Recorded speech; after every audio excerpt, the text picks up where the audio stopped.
The following is a Bearded Broadcaster Productions podcast.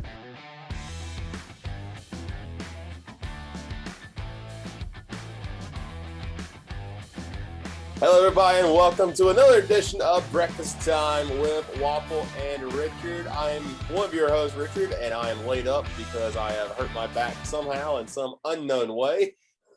Kids, drugs are good. Drugs are great, especially ones that look like candy. So do all the drugs you can so you'll feel a lot better. But yeah, that's why I'm laid up. So if the audio sounds a little weird, that's why I don't have an official microphone. But Waffle, he's carrying the team with the audio side. Waffle, how you doing?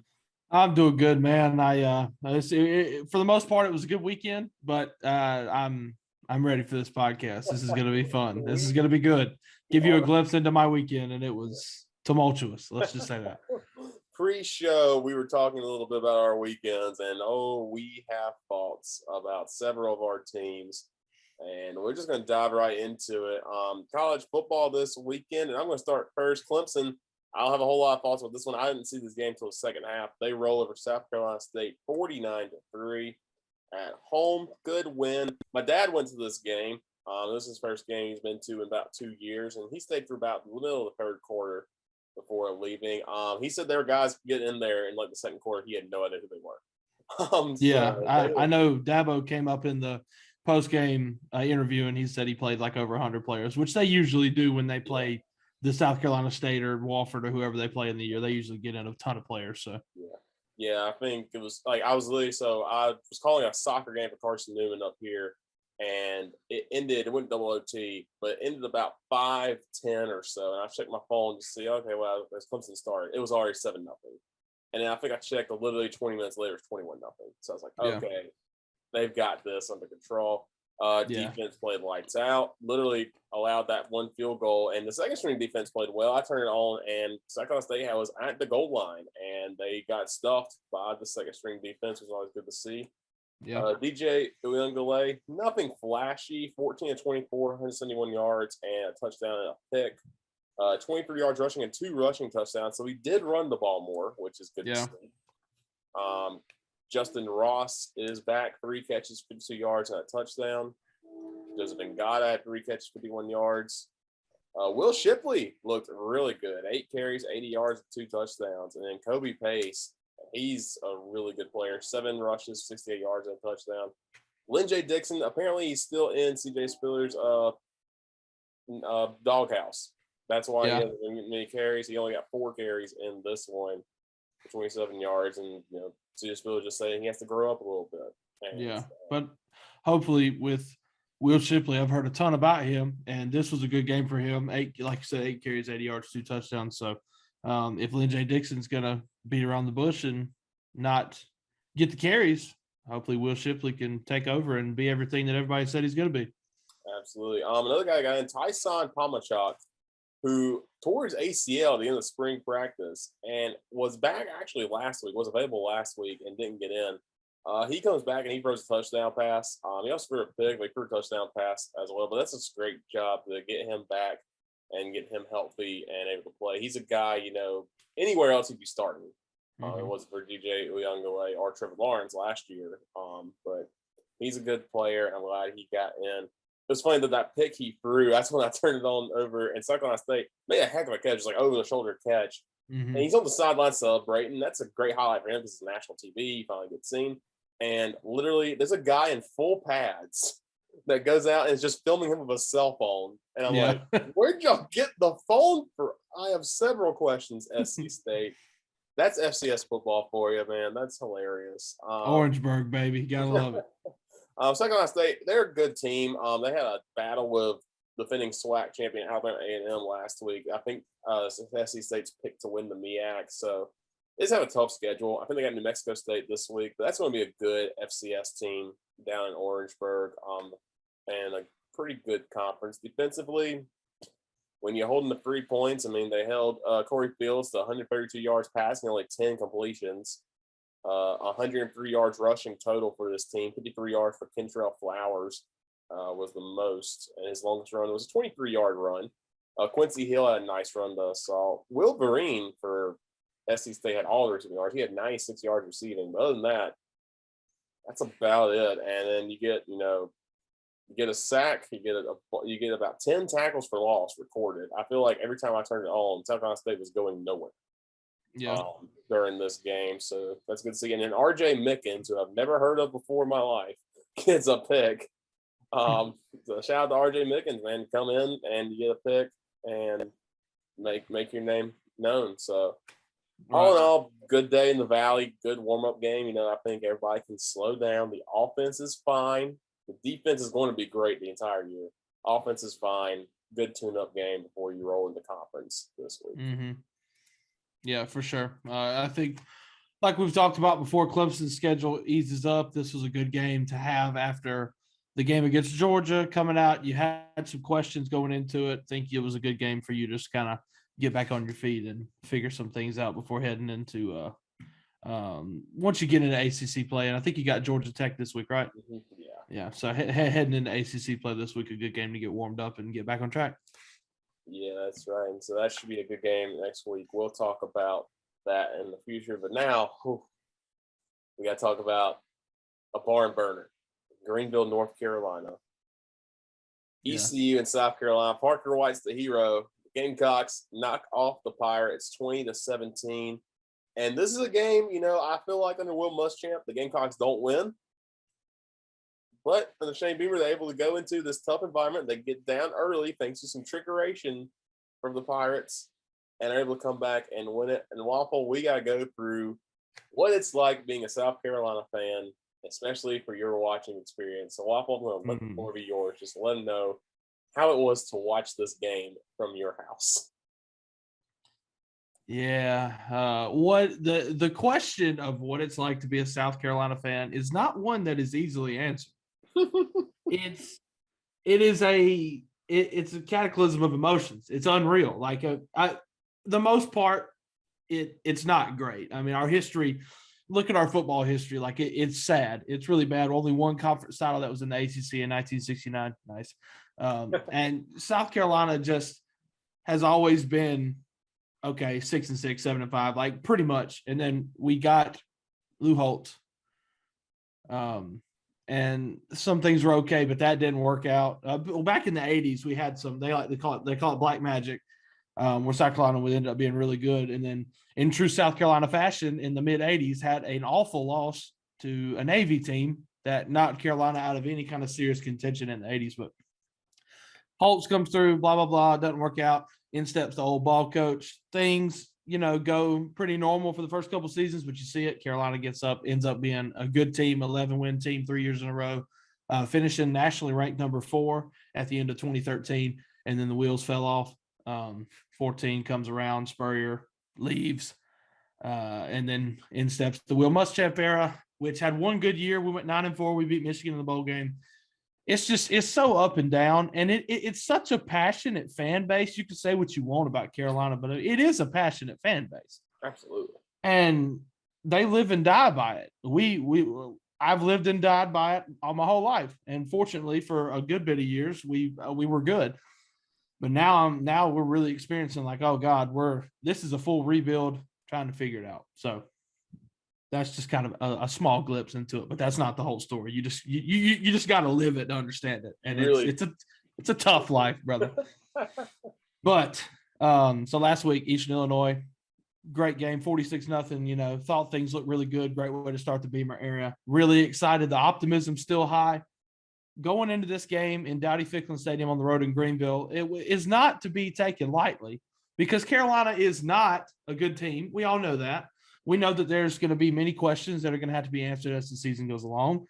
And the first question was, all right, Shane Beamer, you haven't been a head coach. Now you're going on the road for the first time.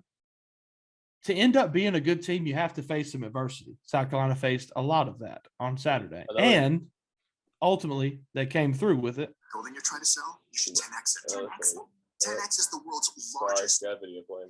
I know you good. It happens to me all the time. Yeah, but South Carolina came through the adversity. But here's how my Saturday went. Saturday started, I was at work. I worked from 9 to 12. As soon as 12 hit, like I was cutting the Carolina game on, I watched the first couple plays at work because I was about to leave. First play of the game, East Carolina gets the ball first, touchback, 25-yard line. East Carolina comes out, motions a wide receiver from the left, snap the ball, a little pass to the wide receiver. Oh, God, he's looking to throw. He slings it. Best ball either quarterback threw all day. For sure. A freaking dime. Right into the receiver's hands. There's not a Gamecock around him. He goes for a touchdown, and I looked at my boss and I said, oh, my God. Here we go. So ECU starts off with a bang. Carolina comes out to answer that. What do? They go 7 plays, 37 yards in 2 minutes and 47 seconds. And Zeb Nolan, who I guess I should mention, did get the start on Saturday over Luke Doty. Doty was warming up in pregame, by the way. Yeah. So he was probably available, but they decided to go with Zeb Nolan instead. I'm sure he was available. I'm guessing they're just not quite where they want him to be in terms of health. But I really find it hard to see them strutting him out against Georgia, but I'll get to that later. But so Zeb Nolan starts the game for South Carolina. We come out, we look all right so far. We can't really run the ball. Offensive line's not doing too hot. We get down there and we run a little RPO, fake it to the running back. Zeb Nolan's looking up the seam for Josh Van. Throws it. Josh Van's head never turns. He's still looking straight. Clear miscommunication. Interception. I was like, oh, God, here we go. This is so South Carolina. Here we freaking go, man. So then let's see. We trade a couple punts. They go 3 and out. We go 5 and out and punt the ball. They go 4 and out, punt the ball. We punt the ball again. So now we're just stuck in this endless cycle. And we're just like, after seeing what we saw last week, I know Eastern Illinois and Eastern Carolina are 2 totally different teams. And East Carolina is a lot better than Eastern Illinois. But like at this point, you're just thinking like, oh my God, are we going to get something going? We had such a good running game last week. We have probably 20 total yards in this game right now. Like it's not good. Things are just bad. I'm slowly just diving deeper and deeper into the depression. And I'm just like, I'm sitting there like, don't do it to me. Don't do it. Don't do it. So South Carolina punts it back after losing 6 yards in 3 plays. East Carolina goes down there. Short field, goes 21 yards, has to kick a field goal, but they miss it. Okay, here's a chance. It's a chance for a spark, bro. Here we go. South Carolina's next drive, first play, 48-yard pass to Jaheim Bell. Great ball by Nolan. Great catch by Bell. We're in business. We're at the East Carolina 26. We're going next play, quick, Nolan across the middle to Josh Van, 25 yards. Let me set the scene for you. Josh Van is about to hit pay dirt. He's right there. This is him. He's 2 yards from the goal line. East Carolina defender here. East Carolina defender here. They're about to converge on him. And in all likeliness, like you think they're going to hit, either he gets stopped short or he's going to fall in the end zone like it's looking like he's going to score. I'm already standing up. I'm like, yes, we're about to get on the board. They hit. Ball pops out through the back of the end zone. They, after a second, roll it a touchback. And I'm just like, here we go. There it is. Carolina. And then I'm just praying. I'm just like, please, God, I know that ball, all it has to do is just touch that much of that white line. And it's a touchdown. Please, I know he got over. No, he didn't get over. Ball rolls out of the end zone, touchback. All right, I'm getting there. I'm upset. I'm like, this sucks. Nothing's going our way. I hate this. I hate this team. I hate football. East Carolina comes out, 5 plays, 13 yards. They punt. South Carolina gets the ball back. First down, pass complete to De'Kerion Joyner, 2 yards. Second down, Marshawn Lloyd runs for a loss of 1 yard. All right, here we go. It's 3rd and 9. We have not been able to run. We can't move the ball. Our last drive, which started off so well, got the most Carolina ending I've ever seen in my life with the ball going to the end zone for a touchback. Here we are, 3rd down. Zeb Nolan across the middle. De'Kerion Joyner got it. 13-yard gain. That is going to be a first down. I'm thinking absolutely amazing. Love it. De'Kerion Joyner, as he's going down, his knee hits the ground. From my perspective, looking live, it looks like he's down. Ball comes out. They let the play go on, which I like. I'm a big fan of that because so much stuff happens when you just immediately stop the play. Yeah, and then you literally can't do anything. Do it, yeah. But right in this situation, you let it play out. You go look at it. Okay, we'll bring it back or whatever you need to do. and let it play out. Reviews coming. I'm just like, please, God, I know he's down. And he's got that football. I know he's got it. And they show the replay, and he's got it. His knee's down. The ball's in his arms. It has not moved yet. He's got it. And I'm just like, thank you, God. Something's going our way. Now the light is shining on Carolina. Things are great. I'm like, yes, thank you. Referee comes out there. After further review, the call on the field stands to be East Carolina ball. And I lost my cotton picking mind. I'm sitting in the chair. I got my feet up. And I push. Well, I kick the footrest out from under me. I stand up. I don't want to even tell you what I'm saying to the TV because you know it's not good. And I've got this Amazon remote in my hand. And I turn around and I'm just blessing this referee out for all these work like he's my worst enemy because he is. And I'm giving it to him. I know he can't hear me, but I think he can. And I got this remote in my hand and I turn around and we have a couch right there, right behind me where I was sitting. And then we have a hallway back to the right, which goes off to the bedrooms. And I take this remote with all intents and purposes of throwing this thing at the couch and it landing and being fine and just getting my little outburst out. No, I airmailed that thing like Tennessee's quarterback was doing against Pitt. And I threw that thing all the way down the hallway and it bang, bang, bang, bang, bang, bang, bang, rattled down the hallway. And Malik's sitting there and he's just like, oh my God. And I'm still just going. I ain't missed a beat. Like I realized in my head, like what I just did, like, oh my God, I think I broke the remote. And I'm just going back and I'm just like, that referee I hate him. This is ridiculous. Why can nothing ever go our way? This is absolute bullcrap. And so I'm just standing behind that couch and I'm just like this. I'm just pissed off. And then finally I'm like, well, I guess I got to go find the remote.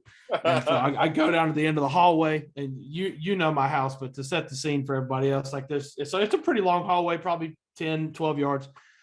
And at the end of the hallway, there's a closet door with about this much space under the door. The remote's lying at the bottom of the door. So I'm like, all right, I go pick it up. No batteries, no back of the remote. Okay, let's find those.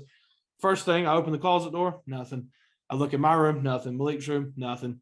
Game room, no. Bathroom, which is about 7 yards up the hallway, batteries lying right on the floor, right next to each other, like one and one, straight, perfect parallel, lying right there. And I said, that's interesting.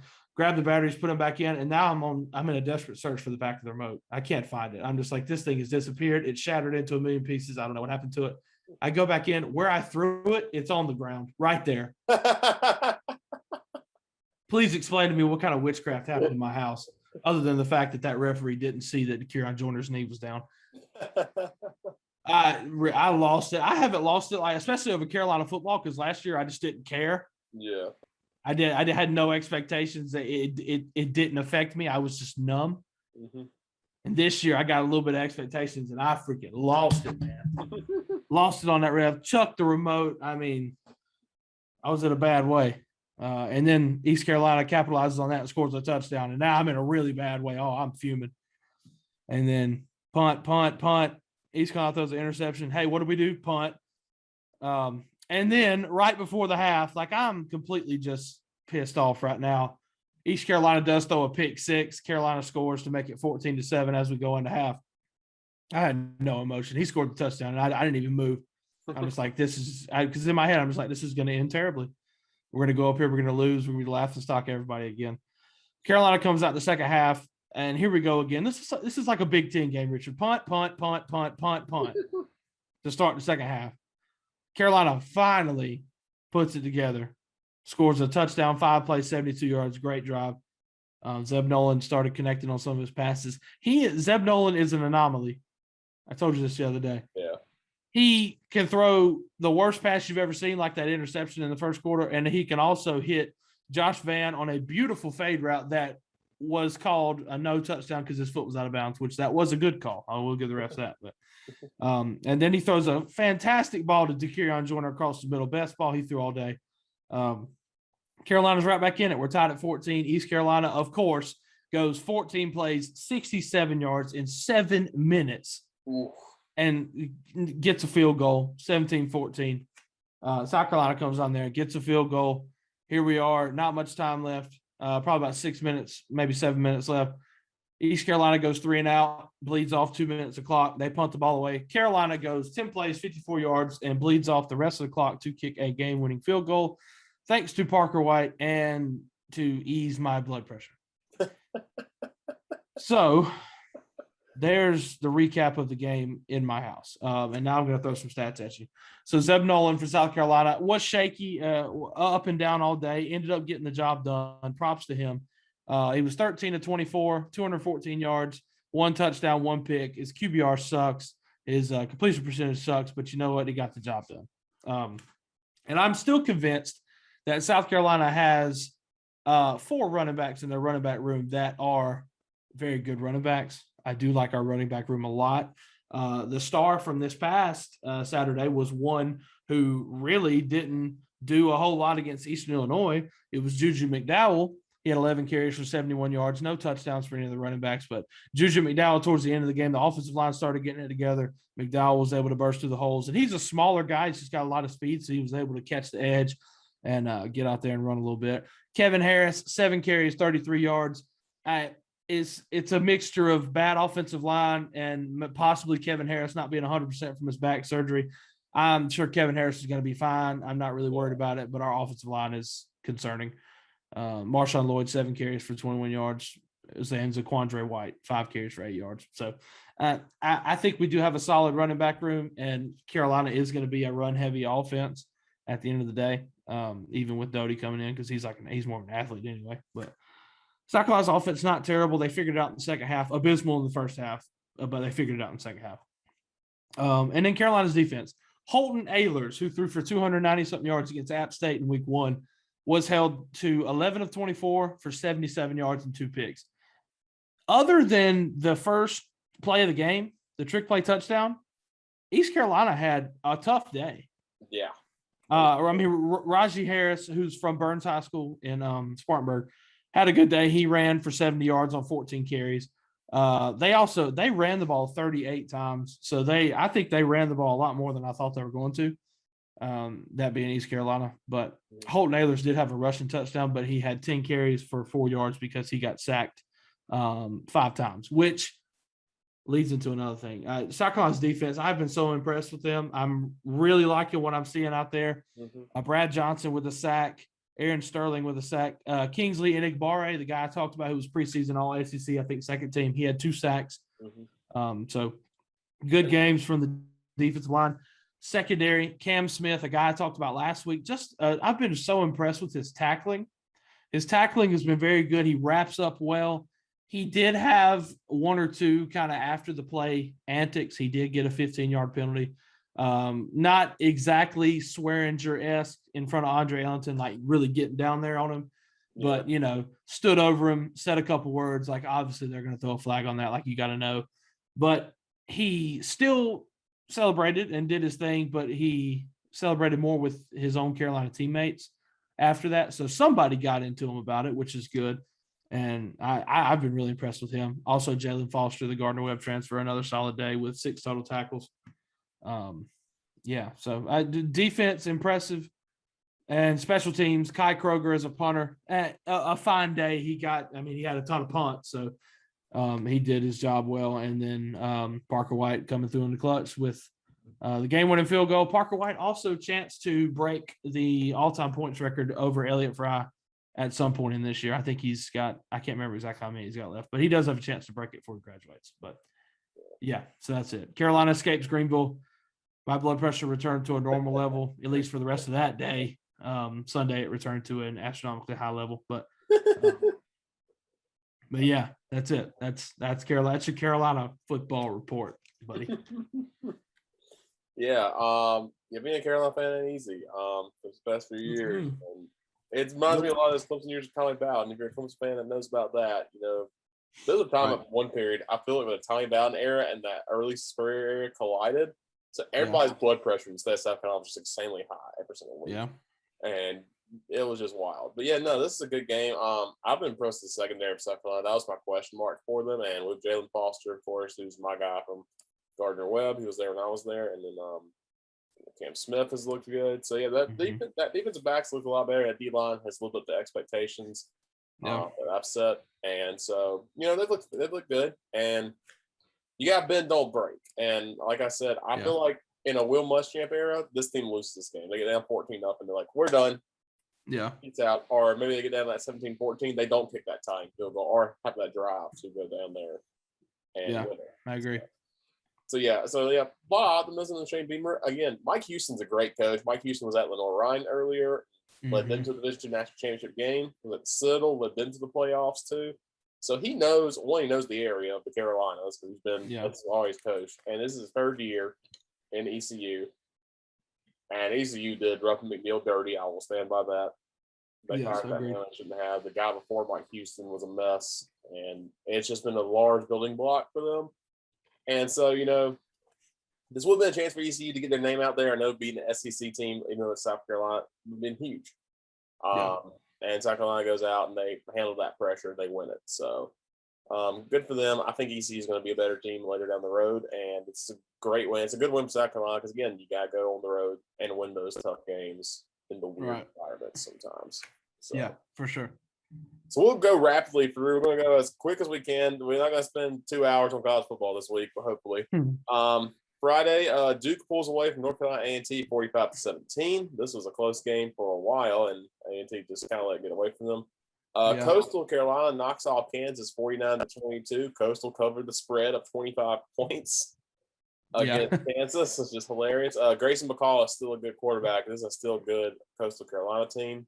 Yeah, keep in mind Duke and Kansas play coming up soon. Yes, in like 2 weeks. So that's going to be It's going to be amazing. I'm very excited for that one. Boise State rolls over UTEP. Utah State comes back to knock off North Dakota 48-24. That game had like a 2-hour lightning delay too, which had to suck for them. Yeah. We're going to Saturday. Georgia Tech knocks off my beloved Kennesaw State Owls 45-17. This is a game I felt confident in. Kennesaw State was only picked to lose by 18 points. And boy, you've probably seen the play, the fumble, picked up, stiff arm. Yeah. And then the Georgia Tech defender shoves his own player into the last line of defense for Kennesaw State for a touchdown. I saw that, turned this game off, and was like, well, I just lost some money. So yeah.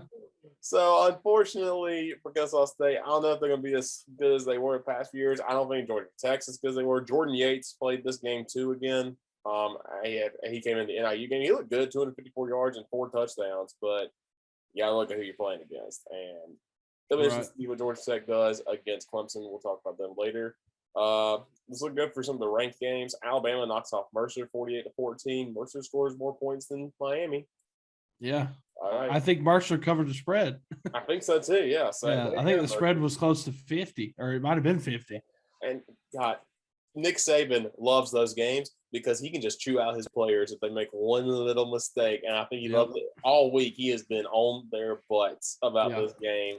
And they were up like 40-0, I think. And he just chewed out some poor little defensive lineman who's probably playing his first ever college game. Right. But hey, that's the difference. That's why they're so good. I mean, it works.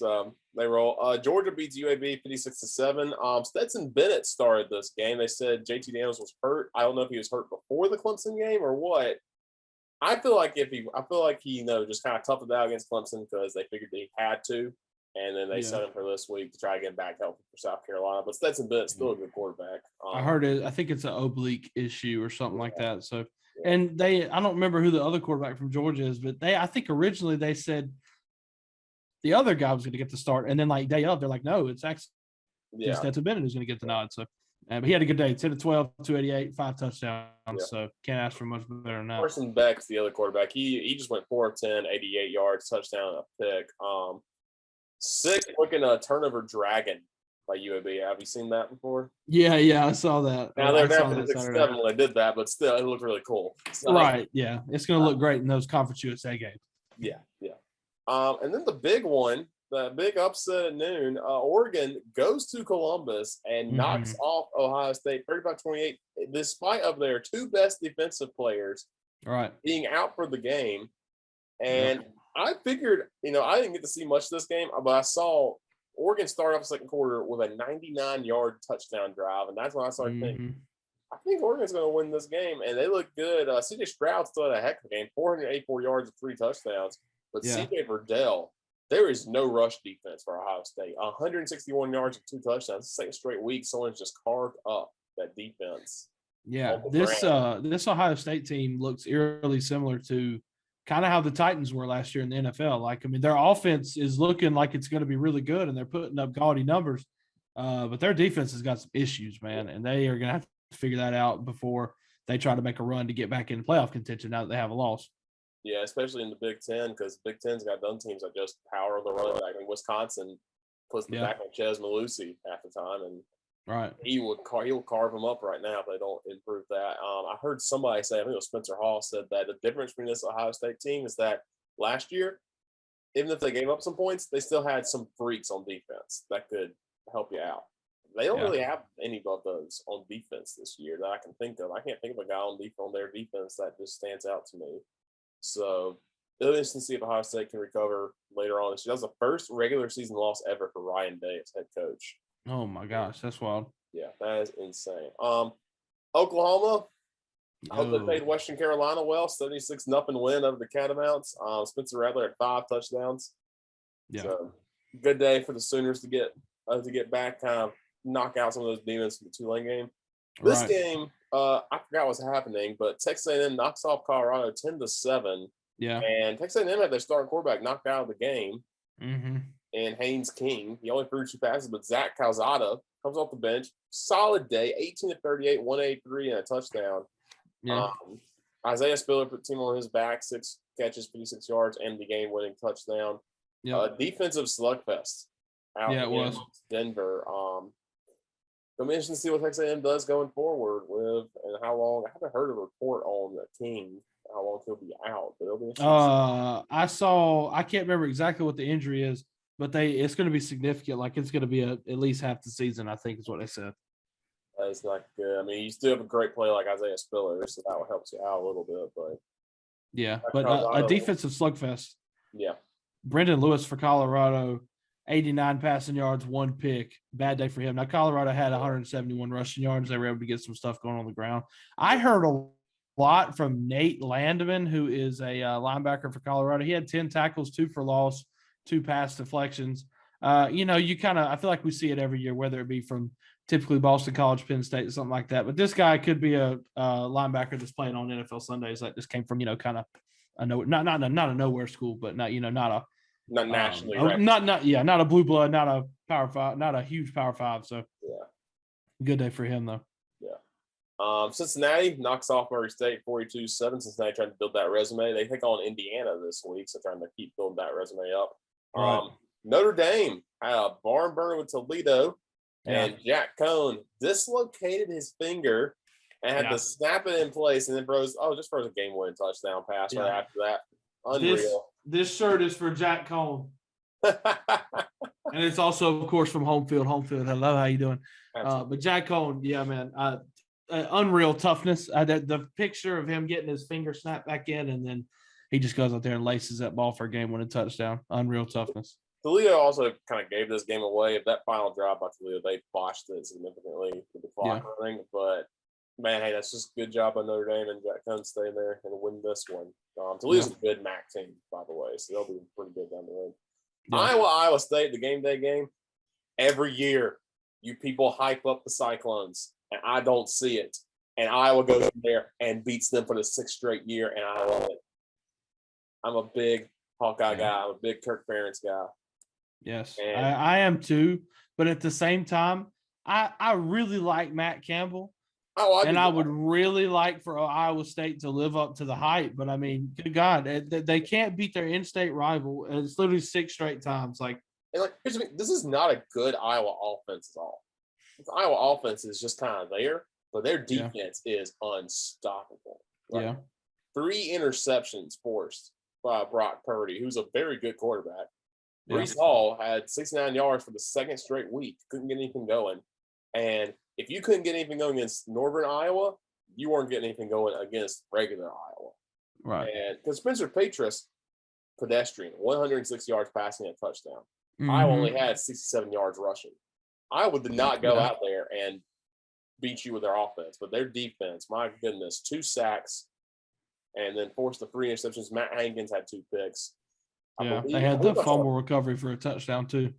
I believe I saw a stat where Iowa, I think, is the only team in the Power 5, and might be all the FBS, that has had more games where they forced at least 2 picks than any other team in the past 4 years or something. So this is good defense. I could believe it. And so now Michigan and Iowa, they moved up all the way to number 5. Yeah, they vaulted a lot. And with Ohio State falling down, and last year, like you said, they only lost 2. They lost their first 2 games last year, and then I only lost them by combined, I think, 4 points. So we'll have to see if Iowa can do. If Iowa can get some offense, they will be really dangerous. But that defense, man, was going to win them a lot of games this year. Yeah. Penn State rolls over Ball State 44-13. Florida beats South Florida 42-20. Anthony Richards is hurt. And so he didn't play a whole lot, but what he did, my goodness. Look at these freaking numbers. 152 yards and 2 touchdowns, 4 carries, 115 yards and a touchdown. But he came up limping. So you gotta wonder what his stats is going to be, because they got a huge game this weekend against Alabama. But man, Anthony Richardson, was insane. And Jacob Copeland had a good day too for Florida. He had 5 catches, 175 yards, 2 touchdowns over South Florida. So Florida may be pretty good, but we'll have to see what happens with Anthony Richardson this week. They're going to need him, obviously, to be able to compete with Alabama, but I hope we don't get deprived of a 100% healthy matchup, because that it could end up being interesting. Alabama looks far and away the best team I think anybody's seen all season so far.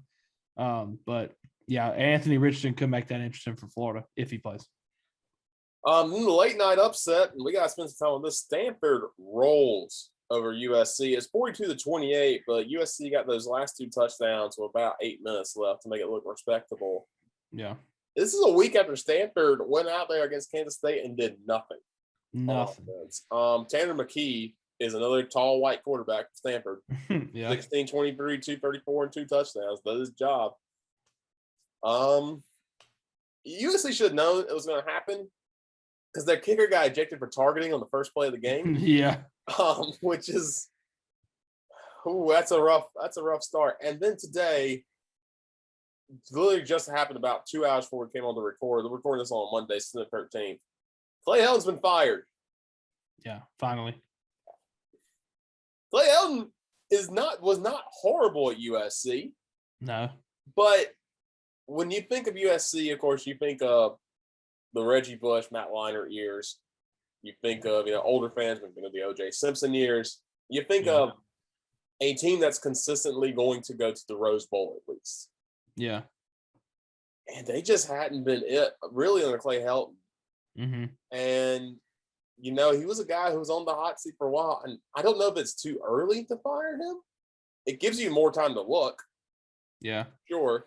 But it's also like, it was one game in this season where he was pretty good last year. So I don't know if it was the right time to fire him, but they looked bad against Stanford. Yeah. And I guess it was just one of those let's nip in the bud. But you got one for the interim though, because last time they had an interim coach, it was Ed Orgeron, and they didn't hire him. And he left, and you can say what you want about LSU now, but Ed Orgeron won a national title with LSU. And USC hasn't won one since. Yeah. So, growing up, I thought that Southern Cal was like the perennial, team that was just always there. They were the perennial top dog when we were kids growing up. Like, obviously watching that Texas USC national title game from 2005 with Vince Young, like that was just kind of like the slaying of the demon. But it was just Southern Cal stuck around for a couple other years, but all I remember as being a kid was them just they're beating the crap out of people. Like, this is the far and away the best team anybody's ever seen. And then that's just kind of the stigma that still comes with it, even through as we got into the 2010s and they started to really struggle. And they just have such a rich history. Like, they're just not going to accept any kind of mediocrity, no matter how no matter how good Clay Helton might have been at times. And they talked about, there's always been talks about him being on the hot seat. Like, I feel like ever since he got the head job, everybody's just like, I don't know. But then he ended up sticking around for what, 4 or 5 years? I don't even know how long he was there. It seems like he's there for a while. He was there since 2015. He came Yeah. in the middle of the season, and he finished the year 5-4 and lost the Holiday Bowl, but went 5-2 in the Pac-12. The next year, 2016, it goes 10-3 and wins the Rose Bowl. Mm-hmm. That was the game against Penn State. Then the next year, 2017, goes 11-3, wins the Pac-12 title, and loses in the Cotton Bowl. Mm-hmm. I believe that was to Ohio State. I can't remember. But the next year, he started getting on the hot seat in 2018. He went 5-7 that year. And in 2019, he goes 8-5, loses the Holiday Bowl again to Iowa. Iowa just boat raced them. Yeah. But last year, again, COVID year, I get all this. He went back to the Pac-12 title game and went 5-1. His only loss was the Pac-12 championship game. They didn't play a bowl game because of COVID. Right. 46-24, and 3 championship game appearances. Or, excuse me, 3 division titles. He shared a title in 2015, didn't make the championship game that year. Yeah. Because of tiebreakers, and then won 1 title and won a Rose Bowl for you. But that's just very average. Right. And go ahead. And I feel like, you can't be average as to like USC. Right. Especially during that time, because he came to USC when Lane Kiffin was there. Right. And then, he was the interim for when Ed Orgeron was the interim for a little bit, and then Orgeron left. Steve Sarkisian came, and Steve Sarkisian was there for 2 years, got fired, and then he became the head coach. So there's been a lot of turmoil for USC football. And I feel like they treat it like Georgia treated Mark Richt. Like, I don't think anybody's going to look at Mark Richt and say he's a bad coach, because he's not. And he wasn't ever a bad coach. But when you have a school like that is always going to have such high expectations, you can go 10-2 every freaking year, and it doesn't matter. If you're not, one, playing for an SEC title or your conference championship at least every year, or, always having a good shot to get into it, or going to a national title game, like at a school like that with so much expectation, like you're going to get canned. Absolutely. So Dante Williams is a new interim coach, defensive back coach. Was an assistant under Mario Cristobal at Oregon. So he does know the Pac-12. He actually came last season. So he spent 2 years in Oregon and was named associate head coach at the end of last season. So, and he's from Los Angeles County. So he knows the area, which is good for recruiting. Maybe they'll give him a chance, but there's a certain coach on the other side of the country who may have some problems come up with his health and may need to go see some specialists in Los Angeles, is all I'm going to say.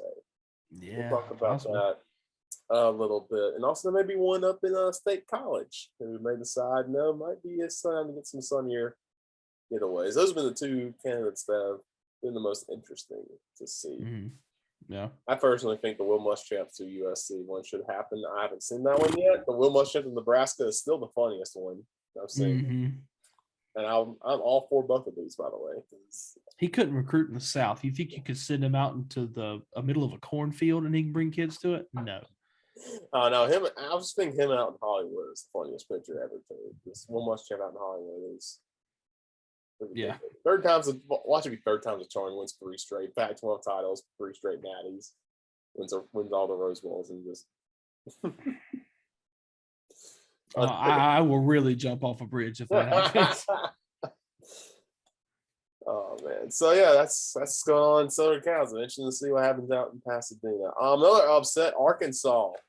Sam Pittman has turned that team around quick as they just beat Texas 40-21. You can say all you want about Texas, but that's a name. And Arkansas has been garbage the past few years. Yes, they have. It was their first sellout since 2017. Last year, they had some flashes of brilliance. They should have beat Auburn. That was, of course, controversial missed call. Yep. They hung around with Georgia for a bit. They hung around Texas A&M for a bit. And this year, finally get a full season, and they struggle against Rice. And you're thinking, okay, maybe it's going to take more time for Sam Pittman. Well, they end up winning the game, so that's all you can care about. But they go out and they just shut down Texas in that first half, especially. Yeah. And I love their quarterback, KJ Jefferson. That man is huge. Yeah, I love him. I love that quarterback. I love him so much. But Arkansas's defense looks very good against this Texas team who looked good last week against Louisiana. So yeah. And then rushing wise, go ahead. Arkansas rushed for 333 yards over this Texas team. Four different players had touchdowns. That's looking like the Arkansas of old with the three-headed monster in the backfield. And right now, I got Jones and Hills. Right now, you got Traylon Smith, AJ Green, a familiar name for a lot of SEC fans. Not that AJ Green, but right. Raheem Sanders scored. Dominic Johnson's another running back that got in, and KJ Jefferson, the quarterback, had 73 yards rushing. So, yeah. And then defensively, 3 sacks on the day, 10 TFLs. Kicking wise, they were perfect too. They had 4 field goals from Cam Little, so they got done basically on all assets of it, and then they forced. Oh my gosh, ads. Sorry. Yeah, and then they had a fumble recovery as well from Hudson Card, the quarterback. Texas played 2 quarterbacks, neither of them could get going in this one. And Bajan Robinson had a decent day, 69 yards on 19 carries and a touchdown. But Arkansas proving that Texas is not back still. Yeah. A heck of a win for Arkansas. Texas is easy to pick on, and that's coming from a South Carolina fan. Texas, there's always that stigma ever since Joe Tessitore cursed them. That's probably the one blemish on Tessitore's resume. Yep. Now, it doesn't affect me. It affects Texas fans, which is funny. But the whole Texas is back, folks. And I mean, it's just been a never-ending cycle of, oh, you might be, oh, you're not. And even when they won the bowl game, and then Sam Ehlinger, why'd you do it? So why'd you? We're back. No, you're not, bro. If you saw the tweet from Arkansas, I don't know if you saw that one where they had the meme of the guy from, I can't remember what show it is, but you're like, no, it's not. No, that's fiction. Yeah. And they put all the Texas back. Gosh, so funny. Arkansas. Yeah, that was great. Killed it. That was hilarious. Rolling on top 25. Wisconsin beats Eastern Michigan 34-7. Virginia Tech beats Middle Tennessee 35-14. Ole Miss beats Austin Peay 54-17. Matt Corral, our lovely Matt Corral, had 5 touchdown passes. So still putting up the numbers. BYU knocks off Utah in the Holy War 26-17. And Jaron Hall is not quite Zach Wilson, but he looked pretty good. 3 touchdown passes and 149 yards. Yeah. That rush defense for BYU was non-existent, though, because Utah ran all over them with Micah Bernard, 146 yards and a touchdown on just 12 carries. But they got the win at home, and there was a packed crowd at LaVell Edwards Stadium, and that's a big-time win for the Cougars looking to get back into top 25. This one, Miami holds on to beat App State 25-23. This game went back and forth. Cameron Peoples had a great day. There was a 100-yard kickoff return for a touchdown. There was a cat saved in the stands, which is hilarious. What a freaking moment. Gosh, that's probably my play of the week. That was so great. If you haven't seen this video, you got to watch. This cat is like dangling from the stadium, like the second layer. And there's people in there that got American flags. It was 9/11 anniversary. The cat just falls into the flag. It catches like an old firefighter parachute style. And then the best part of the video is not like is one, the catch is hilarious. Secondly, the best part is they try to hold it up like Simba, and the cat's like biting this dude's hand the entire time. He does not want to be carried. No, that was great. The crowd goes nuts too. Literally everyone this side of the stadium is watching that because the game is going on in the background too. Like it's not like a halftime or anything. This is during the game. So just amazing job by Miami. But again, Miami wins. We said App State was going to hang around with them. And boy, this is not a dig at Appalachian State, but I think we know now that Miami is a pretender. They are not a contender. Yeah. I mean, and the Coastal. Who knows about the Coastal? Miami could end up running the table, winning the Coastal, but you don't do that with Appalachian State. You don't almost lose to App State and end up being a contender. Like you just can't do it. Now, App State could be good. I like Chase Bryce. I've always liked App State. I'm not taking a dig at App State, but you can't struggle like that and try to be a contender. So absolutely. Miami's got an interesting game this week against Michigan State that I feel like could be a sneaky good game this weekend. Yeah. In those teams. Arizona State survives a scare against UNLV. They pull away to win 37-10. Tate Martell plays for UNLV and did not start. Yeah, his whole That thing. man's I'm just not even interested in him anymore. Like, it's just dumb at this point. Jaden Daniels looked pretty good for Arizona State. 175 yards passing and 2 touchdowns, 125 yards rushing. So Arizona State building something from Herm. Yeah. North Carolina rolls over Georgia State 59-17. Sam Howell looked good again. He's the first ever UNC quarterback to run for 100 yards and pass for 300 yards in a game, which they've had some pretty good quarterbacks in UNC history, but good job for him to get back on track. Yeah. I feel like this week was a lot of games with people getting back on track, which is good to see. Yeah.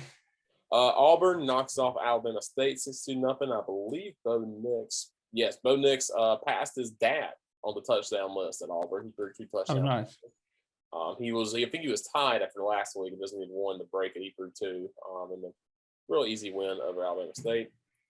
Virginia knocks off Illinois 42-14. Brennan Armstrong is a ACC quarterback that I think we've overlooked. 405 yards and 5 TDs. Yeah, for sure. What a day for him. And Virginia has a transitive win over Nebraska now too. So right, yeah. And they beat the Big Ten. Sorry, Brett Bielema. Yeah. Sorry, buddy. Army beats Western Kentucky 38-35. I've always said that if Army drops 38 on you, you're doing something wrong because option teams do not score 38 points. And it was it was actually a blowout, but Western Kentucky came back and scored 21 points in the fourth quarter. So let's see. Pitt and Tennessee. Yeah. I did not know Pitt could score 41 points, but they scored 27 in the second quarter. Yeah. And Joe Milton gets benched. Well, he gets hurt. And I heard he didn't have such a good day anyway. 7 of 12, 50 yards, and then Milton 5 carries, 54 yards. Hendon Hooker came in and did fine. 15 of 21, 188 yards, 2 touchdowns and a pick. But I didn't see it from this Tennessee team last week. I don't see it from this week, and I don't see the team being anything special right now. No. Yeah, I agree. I just think that, Tennessee's a lot like South Carolina where you're not really expecting much. But, this is a game, like I know a lot of Tennessee fans obviously wanted to win. And it would have been great if they would have won it, and the hype would have probably been way over their head. They're a passionate fan base like South Carolina, and they've just been through a whole lot like South Carolina. They've been through good years. Tennessee's good years better than Carolina's good years, obviously, but they've also been through the thick of it and the mud. So, but they ain't quite got it out the mud yet. They ain't figured it out. But Kenny Pickett for Pittsburgh. A great showing from him, 24, 36, 285, 2 touchdowns.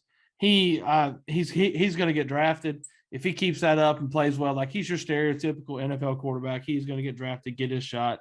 Hopefully it goes better than some other Pittsburgh quarterbacks who have gotten drafted in the recent years. But, yeah. Well, we won't talk about he who shall not be named. They're playing right now, too, and he's sitting on the bench where he belongs. So, loser. Yeah. Tennessee though blocked that punt block at the beginning of the game, and we think, okay, Tennessee might run away with this one, but stayed in there and pulled a win. Wake Forest scores 40 points again to beat Norfolk State 41-16. Michigan State beats Youngstown State 42-14.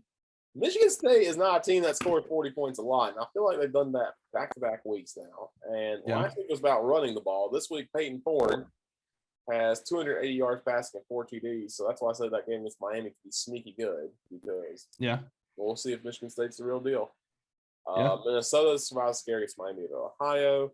Oklahoma State beats Tulsa 28-23, and Oklahoma State has scored 21 points in the fourth quarter to win this one.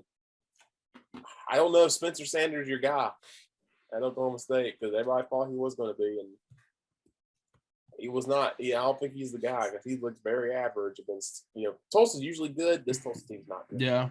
So, right. That's the point. My boys in DeKalb had a barn burner against Wyoming, 50-43 win for the Wyoming Cowboys. This game was actually, hearing about this game, Northern Illinois was down like 42 to something. Yeah. Bad. Like I think 42. I'm trying to 42-22, and then scored 21 unanswered points. To take a lead, and then Wyoming led a drive at the very end to pull off the win. Yeah. So, absolute barn burner between Wyoming and North Illinois up in DeKalb. Harrison Whaley I'm going to keep a watch on him. He had another week where he had 100 yards rushing, 179 yards, and 2 touchdowns. So, yeah. Rutgers beat Syracuse 17-7.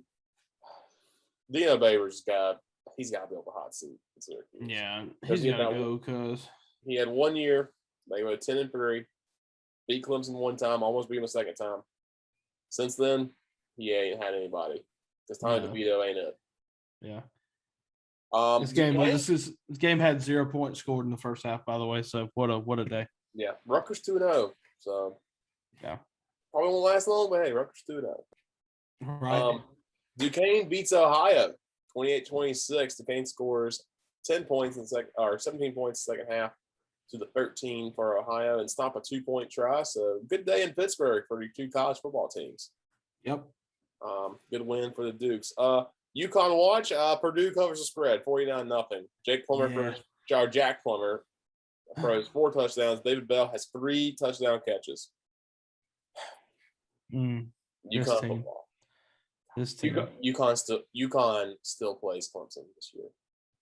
So how much do you want to bet? South Carolina State was picked to lose to Clemson by about 46 points, I think. Do you think? And Clemson covered exactly. Do you think it's higher when UConn plays Clemson? It might be a 50-point spread.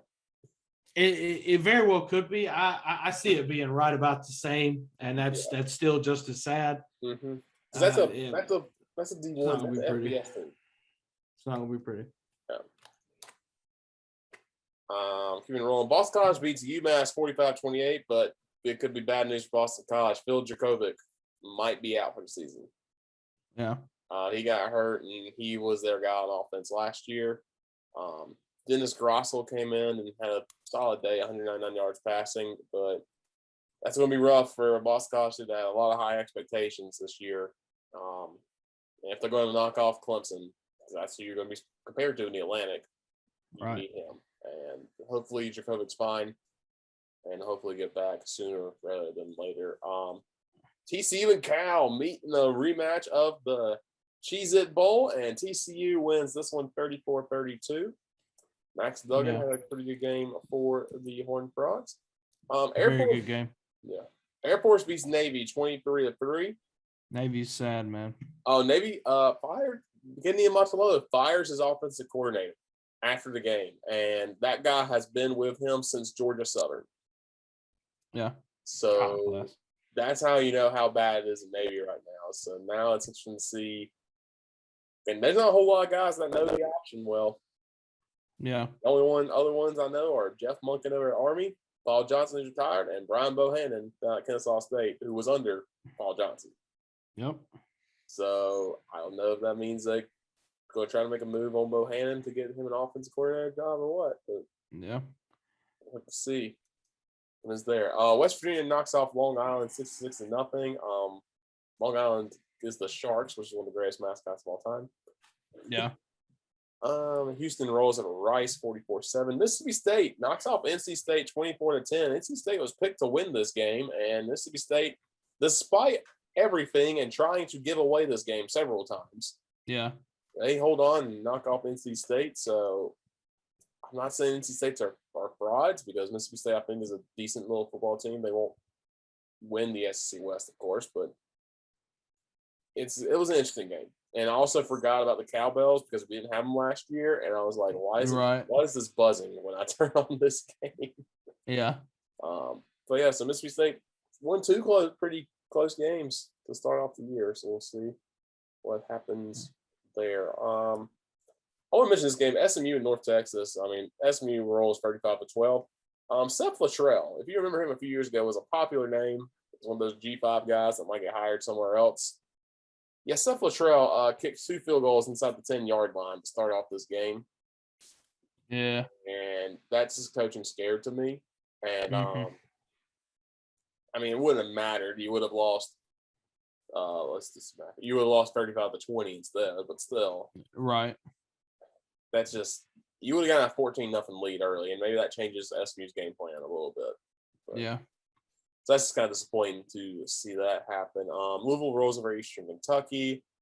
Liberty knocks off South Alabama. Sorry, South Alabama beats Bowling Green 22-19. I just want to put out there that Jake Bentley is 2-0. He threw 46 passes in that game. I just want to throw that out there. Jeez. Yeah, let's see. Kansas State survived a scare against Southern Illinois 31-23. Southern Illinois scored all their points in the second quarter and then put it in park. That makes the Stanford win over Southern Cal look even worse. Yeah, because Stanford did absolutely nothing against Kansas State. Texas Tech barely beat Stephen F. Austin 28-22. Texas Tech struggled with Houston Baptist last year. This is a weird season. Like I promise you, we've seen so many games, or either I don't know, just maybe the quality of FCS is really elevated because I mean they're hanging tough with some of these FBS teams. One I missed: Louisiana Tech and Southeast Louisiana had a barn burner, 45-42 win for Louisiana Tech. Man, that was a tough one. Memphis and Arkansas State have a shootout in Jonesboro. Memphis wins 55-50. Memphis hosts Mississippi State this week. Yeah, so that could be a big game for the Tigers. And they have another good quarterback, Seth Hennigan, 417 yards and 5 touchdowns. But again, they still have no defense in Memphis. Right. Louisiana survives a scare against Nichols 27-24. There you go, another one. New Mexico wins the battle of I-10 over New Mexico State 34-25. Kentucky beats Missouri 35-28. Despite Connor Bazelak having 4 touchdown passes, but Chris Rodriguez, Kentucky's going to run the ball all over you. You already know it. Well, Rodriguez had 206 yards and 3 TDs. Yeah. This box score looks like you're playing NCAA 14. Because with the quarters just being 5 minutes or so, I'm like NCAA 14. Like you see, Kentucky got the upper hand by scoring twice in the first quarter, but then it's just perfect. 7, 7, 7, 7, 7, 7. Yeah, I think Kentucky would score more. I'm pretty sure they had 2 fumbles at the goal line too. Yeah. So it could have been a lot worse, but Kentucky always that interesting team that we'll have to see what happens with them. Well, here, Maryland rolls over Howard 62-0. Let me say something about that game. Maryland did Maryland not 2 years ago start out the season with a big time win over Syracuse and then a big time win over Howard en route to a 2-10 season? Yep. They scored like 70 points against Howard and like 63 against Syracuse. Yeah. Now Maryland didn't score 63 against West Virginia, but a big time win and then a blowout of Howard. They're about to go 2-10. Well, next they play Illinois next Friday, so I don't know if Bert's going to beat them, but it's the Bielema comeback game. Yeah. LSU beats McNeese State 34-7. Actually kind of cool. Cody Orgeron threw the touchdown pass for the McNeese State Cowboys, so he got the first touchdown pass against his dad. And then Jacksonville State and Florida State. Man. Jacksonville State beats Florida State literally on the last play of the game. Because Mike Norvell, again, Jacksonville State, at this point, they're only down by 3. They have a timeout, yes. They still need about 28 yards to get into comfortable field goal range. So they're probably just going to, we're going to throw it up, see what happens. Mike Norvell says, we're going to rush 4. Okay. We're going to play normal defense. And Zarek Cooper, it's a receiver, wide open. There's 2 Florida State defenders still back there. Yeah. He's only at the 23-yard line or so. He's got a ways to go. He's got only 1 blocker. It's 2-on-1. Yeah. At this point, he doesn't even have a blocker yet. The blocker has not appeared yet. Missed tackle. All right, we got 1-on-1. Out of nowhere, here comes a blocker. Touchdown, Jacksonville State. Gamecocks win. Most of the times we are complaining about prevent defense, but this is the one instance where use it. Where is it at? Yes. I knew Florida State was not in a good situation, but I had hope for them last week after they looked against Notre Dame. So I felt like their defensive line looks great. Now their secondary looked awful, and as you saw, they were garbage. Mackenzie Milton and that offense and Jordan Travis, they got trouble going, but once they did, they were able to score still on a good Notre Dame defense. Yeah. And then all of that fell apart this week, and now I have no clue if Florida State's any good or not, and I don't know if Mike Norvell finishes up his second year. Who knows? Because that's their first ever loss to an FCS team. Their first loss to a non-FBS team since 1959 when they were FCS and lost to Division II William & Mary. You can't lose that game. No. And they did in that kind of fashion. Mm-hmm. But shout out to Zarek Cooper, the former Clemson quarterback, broke the all-time passing yards record and all-time touchdown record at Jacksonville State in this game. Shout out to him for finding a home where he can succeed. Yeah.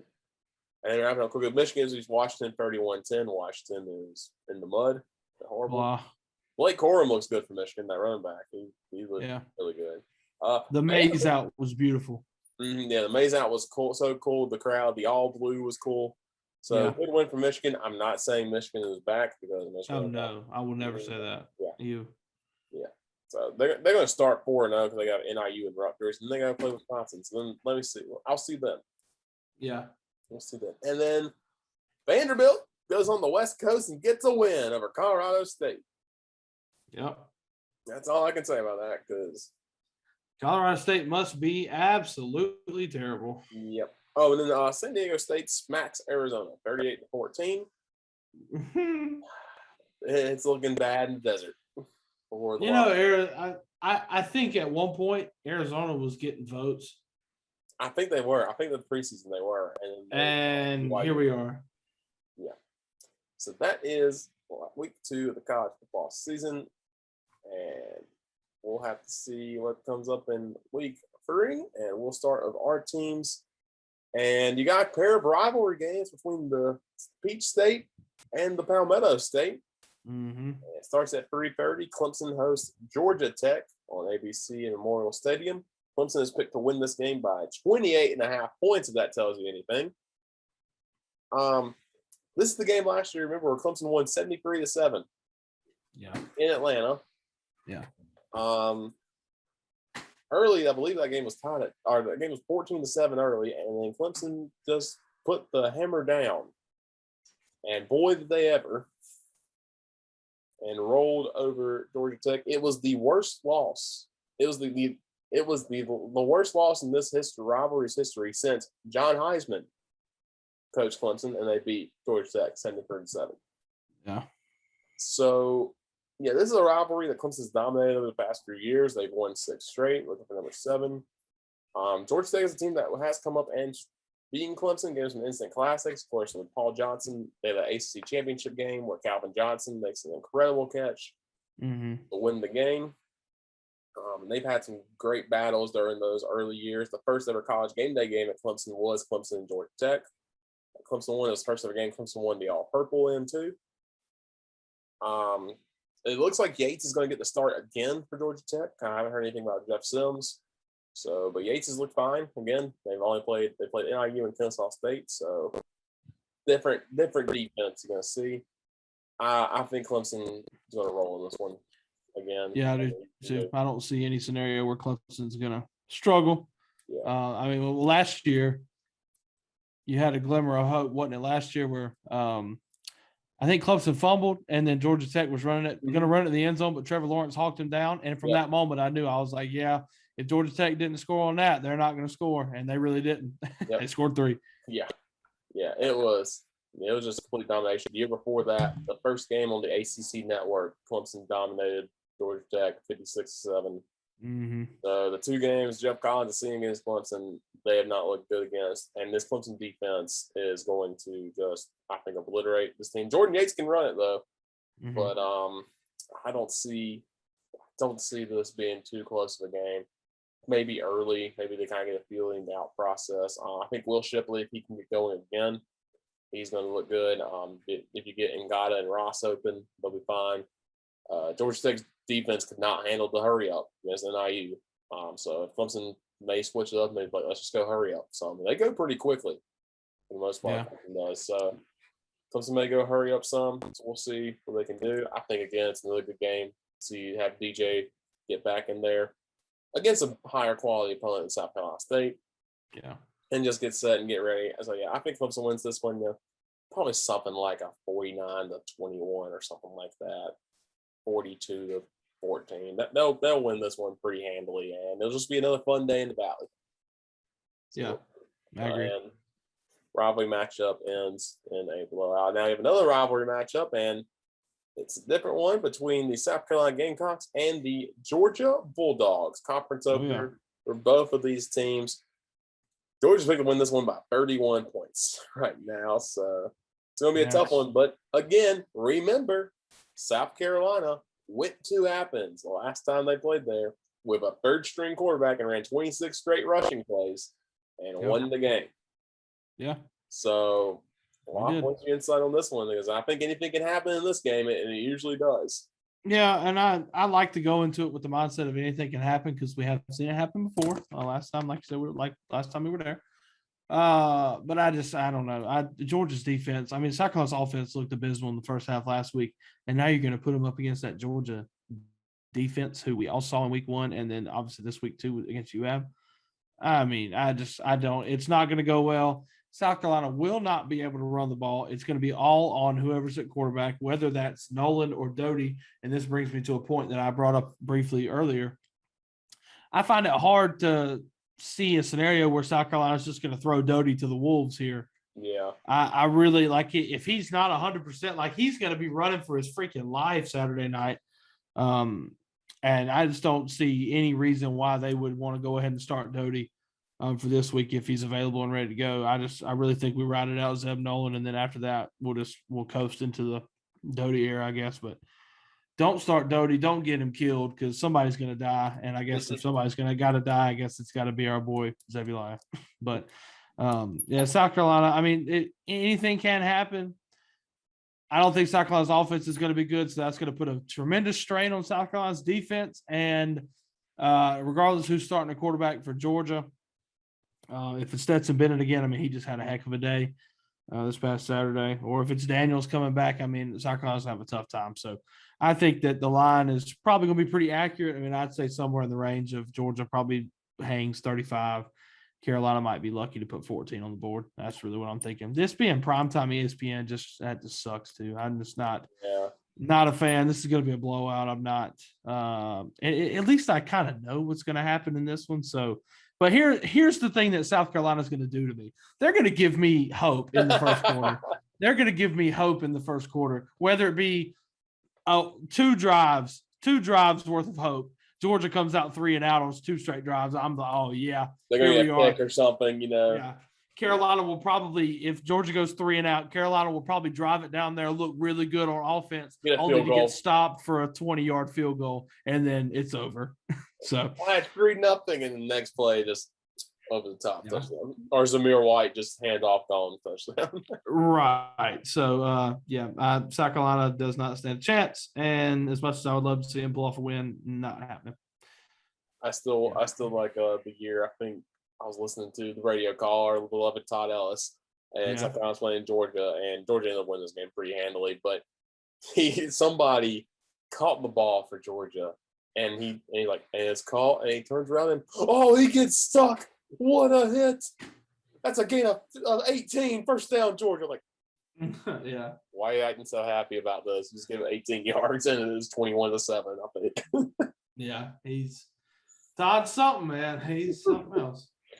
So 2 big games. Probably some blowouts this week for our teams, but you never know, especially with that South Carolina Georgia rivalry, what can happen there. I'm going to quickly through the schedule. Week 3, kind of a lull. There's some pretty good games at the back end of the schedule. Thursday, you have Ohio at Louisiana. Friday, you have UCF at Louisville. UCF picked to win that game. Dylan Gabriel has looked pretty good this year. 9 o'clock, you have Maryland and Illinois on Friday. You can see Arthur Sikowski again. Yeah, versus Talua Tagovailoa. And that's the quarterback matchup we all wanted. Right. So, going to Saturday. Nebraska starts off our Saturday by getting sacrificed in Norman. Yeah, to Oklahoma. This is the big noon Saturday. Oklahoma fans are mad because they won this game in primetime, and because of Nebraska being horrible, this is why this game is not in primetime. Yep. So Oklahoma's going to take out their demons on them. Texas A&M plays New Mexico. Cincinnati and Indiana. This game was looking a lot more interesting a few weeks ago before Indiana just looked horrible against Iowa. But this is Cincinnati can build some resume, get a road win against a Big Ten team. So we'll have to see. Virginia Tech and West Virginia play, and West Virginia is actually picked to win this one. Yeah. By 3 points. That could be a really fun game, a renewal of a rivalry that's an old Big East rivalry. Yeah, to keep the momentum for Virginia Tech, they have to go on the road and win this game. Coastal Carolina goes to Buffalo. That's on national TVs. That's big for both those teams. Buffalo's a pretty good little team, so Sean Clears need to make sure they're ready for that one. This game is going to be sneaky good, I think. Michigan State and Miami. Peyton Forbes looked amazing. So is Kenneth Walker from Michigan State. And Miami, we got to see if you're the real deal because the first 2 weeks, they really haven't. And Miami, even after beating Appalachian State, falling in the rankings, dangerously close to getting out of here. If they struggle with Michigan State, they're probably going to be sitting on the outside looking in again. Northern Illinois takes on Michigan. Northern Illinois got Rocky Lombardi who played Michigan State, so he knows how to play in the big house. And Harrison Welly looked good, but I think Michigan should handle business in that one. Let's get that rolling. Boston College, just some of the interesting games. Boston College goes to Temple. Again, Bill Jakovic probably out. We'll see how long he is out. UConn goes to Army. Over under Army 450 rushing yards. Oh, man, they might hit it. They've thrown it a lot more last week, so who knows? But, yeah, they're going to hit that for sure. And they're picked to win by 32.5. Again, if Army drops 30 on you, you've done something wrong because their goal is to not score. Their goal is to run the clock off and make you mad. This is a fun one, but it's going to be on the Pac-12 network. Minnesota goes to Colorado. You've heard our rant. Nobody can see it. Nevada goes to Kansas State. Nevada's picked to win this game. Carson Strong's a very good quarterback for the Wolfpack. So let's see if Kansas State's the real deal too, because they've gotten 2 wins early. Also starts at 2:05 p.m. Yeah, that's oddly specific. Yeah. Purdue's at Notre Dame. Notre Dame looking to continue to build. Only picked to win by 7 for Purdue, so that should be an interesting one. Yeah. Alabama and Florida. This one would look a lot interesting if Anthony Richardson's back. Yeah, it has the potential. Yep. Alabama's picked to win by 15.5. That's about right, I would say, anyway. But this could be interesting, especially in Gainesville. It's the first SEC on CBS game of the year, too. So let's see what goes on there. Kent State goes to Iowa. Tulsa's at Ohio State. Again, Tulsa put up some numbers against Oklahoma State. I think Ohio State gets back on track this week, though. Yeah, me too. Florida State goes to Wake Forest. This could be the breakout game for Wake Forest this year, and it usually is against Florida State. If they ever have a really good season, they usually beat Florida State. So we'll have to see if Sam Hartman can continue what he's been doing so far at the start this year. For this game, Baylor plays Kansas. I don't think anyone cares about this game at all. No. Baylor's going to win by 17 points too. And, yeah, it will happen. Yeah. It's going to be a football game. Yeah. Let me mention the next one. Long Island University is playing Miami, Ohio. Yeah. Can I just ask a question? Somebody put on Twitter that Long Island University gives off real Bishop Sycamore vibes, and I would have to agree. Where did they come from? And they're playing literally a ton of big teams this year, FBS teams. So Long Island is actually LIU Brooklyn. They changed that. They merged with some other school in Long Island that was a D2 school that had football. And so when they merged, they're like, we're going to keep the football teams. We're going to play D1 football. And this is and they didn't get to play last year, of course, COVID. Yeah. And so this is their first full year. And they're like, well, we need people to play. So they played 3 straight money games. They've been outscored by a combined score. Well, they gave up 48-10 to FIU and 66-0 to West Virginia. So they scored 10 points all year. Yeah. They play Miami of Ohio. Then they get like 3 weeks off. Mm-hmm. And then they play the Northeast Conference with Duquesne, Wagner, Central Connecticut. So yeah, we'll see what the Sharks can do. But yeah, Miami, Ohio is led by Brett Gabbert. If that sounds familiar, that is Blaine Gabbert's little brother. That's awesome. So Long Island, go Sharks. That's all I can say. Yeah. USC goes to Washington State. So the first game without Clay Helton is in the Palouse, and that's a tough place to play. Mm-hmm. I know Washington hasn't looked great, but tough one to play. Arkansas, now ranked. They got to play Georgia Southern, who's usually a good team. Georgia Southern looked awful against Florida Atlantic last week, so Yeah. Arkansas should handle business. This one's interesting. Mississippi State goes to Memphis. Yeah, that could be a barn burner. Both those offenses are about to freaking light it up. The over-under is 63.5 points, so there'll be a lot of offense in that one. Arkansas State goes to Washington. Your yearly Northwestern and Duke matchup, which I know everybody's just dying to watch. How many points do you think are scored in that game combined? Like, I'm kind of surprised. The over-under is 50. That's very surprising. It's got to be because of Duke's offense. Because Duke's offense actually scored some points. So right, but Duke is an anomaly. Duke's offense sucks, but they have Mateo Durant. Like, he is literally it. Yeah.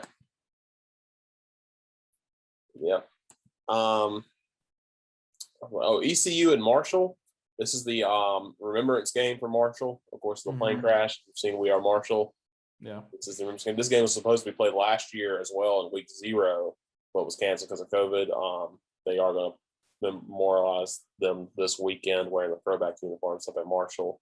Nice. Really cool story. My boss, who at Carson Newman, who went to Marshall, was actually a student on campus when they filmed that movie and got the interview with Matthew McConaughey. Oh, that's cool. And so he said that was a really cool experience, and he got to help out in some of the stuff for that movie, and it's just a really cool thing around there every year because Huntington's is a small town, so it really hit them hard when that happened. Charlotte goes to Georgia State. That could be a sneaky fun one. Those are two offenses that are usually pretty good. 64.5 is the over under on that one. Yeah. FIU goes to Texas Tech. Max Bortenschlager. Yeah, baby. Taking on the Red Raiders. It'll be interesting to see what Texas Tech does. I'm struggling against an FCS team again. For Utah goes to San Diego. Oh, hey, where? Yeah. Utah goes to San Diego State. Utah with the chance to bounce back after taking that loss to BYU. Also, Utah's quarterback, we hadn't talked about it, is Charlie Brewer. He was at Virginia Tech, right? I believe so, yeah. Yeah, so he's using his COVID year to go out there and see if they can get back on track against the San Diego State team that, is 2-0. So looking to continue their streak as well, as they are playing in Carson, California, which is a long way from San Diego, which still blows my mind. Yeah, I knew someone who used to work at San Diego State. I think they just left. But, yeah, I asked them about that. Like, yeah, we got to leave. Well, they leave the day before and just take a hotel. I'm sure. Because it's like an hour and a half away. That and then traffic. I mean, good grief. Yeah. Because Carson is really like right outside LA. So, yeah. Awful. Stony Brook goes to Oregon. Oregon sent this there. Game day game is Auburn at Penn State, which a game when it was announced, I was like, okay, that's probably a fine game. Now, it's looking kind of interesting, actually, because Penn State's looked pretty good the first 2 weeks. Auburn has too, so. Yeah. And that'll be a fun one. It'd be a good test to see how good Auburn really can be. I still am not a Bo Nix believer, but I mean, it would certainly help his case if he can go to Happy Valley and come back with a win. I believe it's a whiteout too, so that's going to be it's going to be wild. Byron again, and that fans last year's first time back. Yeah, that's going to be wild. This one is going to be fun on AC Network. The AC Network night game I've always said is the most fun. And you saw last week, Jack State and Florida State. This week, Virginia and North Carolina. Brennan Armstrong versus Sam Howell. Yeah, this one's going to be stupid offense field. 64.5, bro. Yeah, that could be a really fun game. And if Virginia wants to take that next step in the Coastal, and North Carolina cannot lose this game, so that's 2 ACC losses. Right. And then the Coastal Division, which is wild. That may not be enough. Right. Furman goes to NC State. I just gotta say, Furman's quarterback's name is Hamp Sisson. Hamp Sisson. Furman's ranked in the FCS poll, by the way. They knocked off North Carolina A&T last week, and then they knocked off, I believe, Tennessee Tech this week on the road. So Furman looking like a solid team in the FCS once again. Yeah. Utah State goes to Air Force. Tulane goes to Ole Miss, and that game could be fun. The over-under is 74. Yeah, I mean, good God, there's going to be some points scored in that game. I hope we get stupid Matt Corral because we've had good Matt Corral the first 2 weeks. No. Matt, you just got to throw one up and see what happens sometimes. Look Lane dead in the eyes and just throw one up and see what happens because I want fun Matt Corral for that game. 42-35 final. That'll hit the over at 75, so bang. Yep, there we go. Stanford goes to Vandy. Stanford might run all over Vandy. Maybe. I just realized that's not correct math that I said, so don't think I'm an idiot. I just I was like, wait a minute. Stanford and Vandy. Stanford's going to win by 11. Yikes. Yikes, Vandy. Remember, Vandy and UConn is coming up later this year. Yeah. Rice goes to Texas. Texas should get back on track with that one. This one, Jackson State goes to UL Monroe, and of course, you got Primetime's coaching. Jackson State is Shadur Sanders. They could win that game because UL Monroe is not a very good football team. No, they're not. So we could see an upset there. Also, South Carolina State goes to Mexico State. Could see an upset there potentially. Hey, bro, stop skipping over it, bro. Stop. Alcorn State. You have to talk. You have to talk about Jake Bentley. We'll talk Jake Bentley. Fine. Alcorn State and South Alabama. Alcorn State's a pretty good team. South Alabama, but and they go to the new stadium of South Alabama. They don't have to go to the horrible, horrible stadium in Mobile. Glad Peoples, baby. That stadium. Yeah, Jake Bentley, 46-68 for 526 yards, 2 touchdowns on the season. So, I wonder if they win the Sun Belt. Shut up. I swear to God. Title. You. Oklahoma State goes to Boise State. I think Boise is going to win this game pretty well because, like I said, I don't think Spencer Sanders is the guy. And Hank Bachmeier, really good, Boise State, on quarterback. The late night games, Arizona State and BYU, that could be really fun. Yeah, that's going to be a good one. And it's going to be at Lavelle Edwards Stadium too. That's 3 straight weeks BYU's had some big time games. Yeah. They had Arizona and Las Vegas, and then Utah last week, and now you got a home game against Arizona State. That's a big time game. Yeah. Iowa State is going to UNLV. We're going to Allegiant Stadium. They'll look to get back on track. They picked to win by 30, but that's a late night game on the road. Yeah. And this one, of course, I want to see it, but it's on the Pac-12 network, so we're never going to see it. Fresno State goes to UCLA. I know. I would really like to watch that game. Jake Hayner's numbers are he already has 1,000 yards passing, 1,009 yards, 3 games, 8 touchdowns in 3 games. This is going to be a high octane matchup. I think we'll see a lot of points. And Dorian Thompson-Robinson is going to be 3 of 6 for 400 yards. That's not even possible. 3 of 6, 400 yards and 5 touchdowns. I know none of that's possible, but that's going to happen. And then if you want to stay up real late, 12:30 a.m., San Jose State plays Hawaii. Yeah. You get to see Shavon Cordero, who's a really fun quarterback for Hawaii, and you also get to see Nick Starkel. So that could be a fun one too. Also, we got to give an update on our beloved Presbyterian Blue Hose. They won again last week. Yes, 68-3 over Fort Lauderdale. Ren Hafley only had a pedestrian 5 touchdown passes. Disappointing. But they have a real tough test this week. They actually a real tough test. Actually, they'll play Campbell on the road, Division I team. Campbell's got Haj Malik Williams, who's a really good quarterback. So that could be a barn burner too. So keep up the Presbyterian watch this week. They're going to probably score even more points than both of those teams combined. Right. So before we get into the NFL talk, we decided we're going to do something a little different. We're going to talk some music because both of us, we like music. We like mostly rock music, and we'll tell you about our taste. So I decided let's bring some albums, some bands that we've been vibing to recently. And we'll start with Waffle. Waffle, what you been vibing to recently? Oh, man. I've been vibing to a lot. I'm real intertwined in all of it, and I usually look forward to staying up on Friday nights till midnight when albums drop, and usually if it's an album I've been looking forward to, I'll definitely give it a listen, and I'll stay up pretty late listening to them. But lately I've just been kind of blown away by there's a band called Phineas. There's a metalcore band, and they put out an album called The Fire Itself, They put it out a couple weeks ago.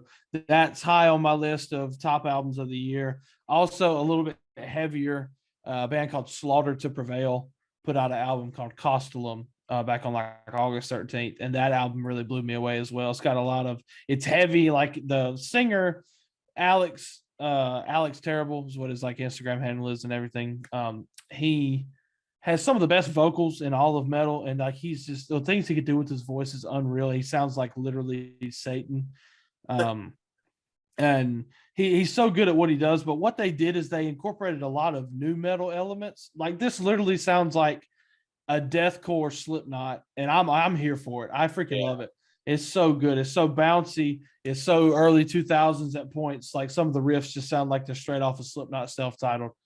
But Alex is a fantastic vocalist. The drums, oh God, the drums are so disgustingly fast and unbelievable.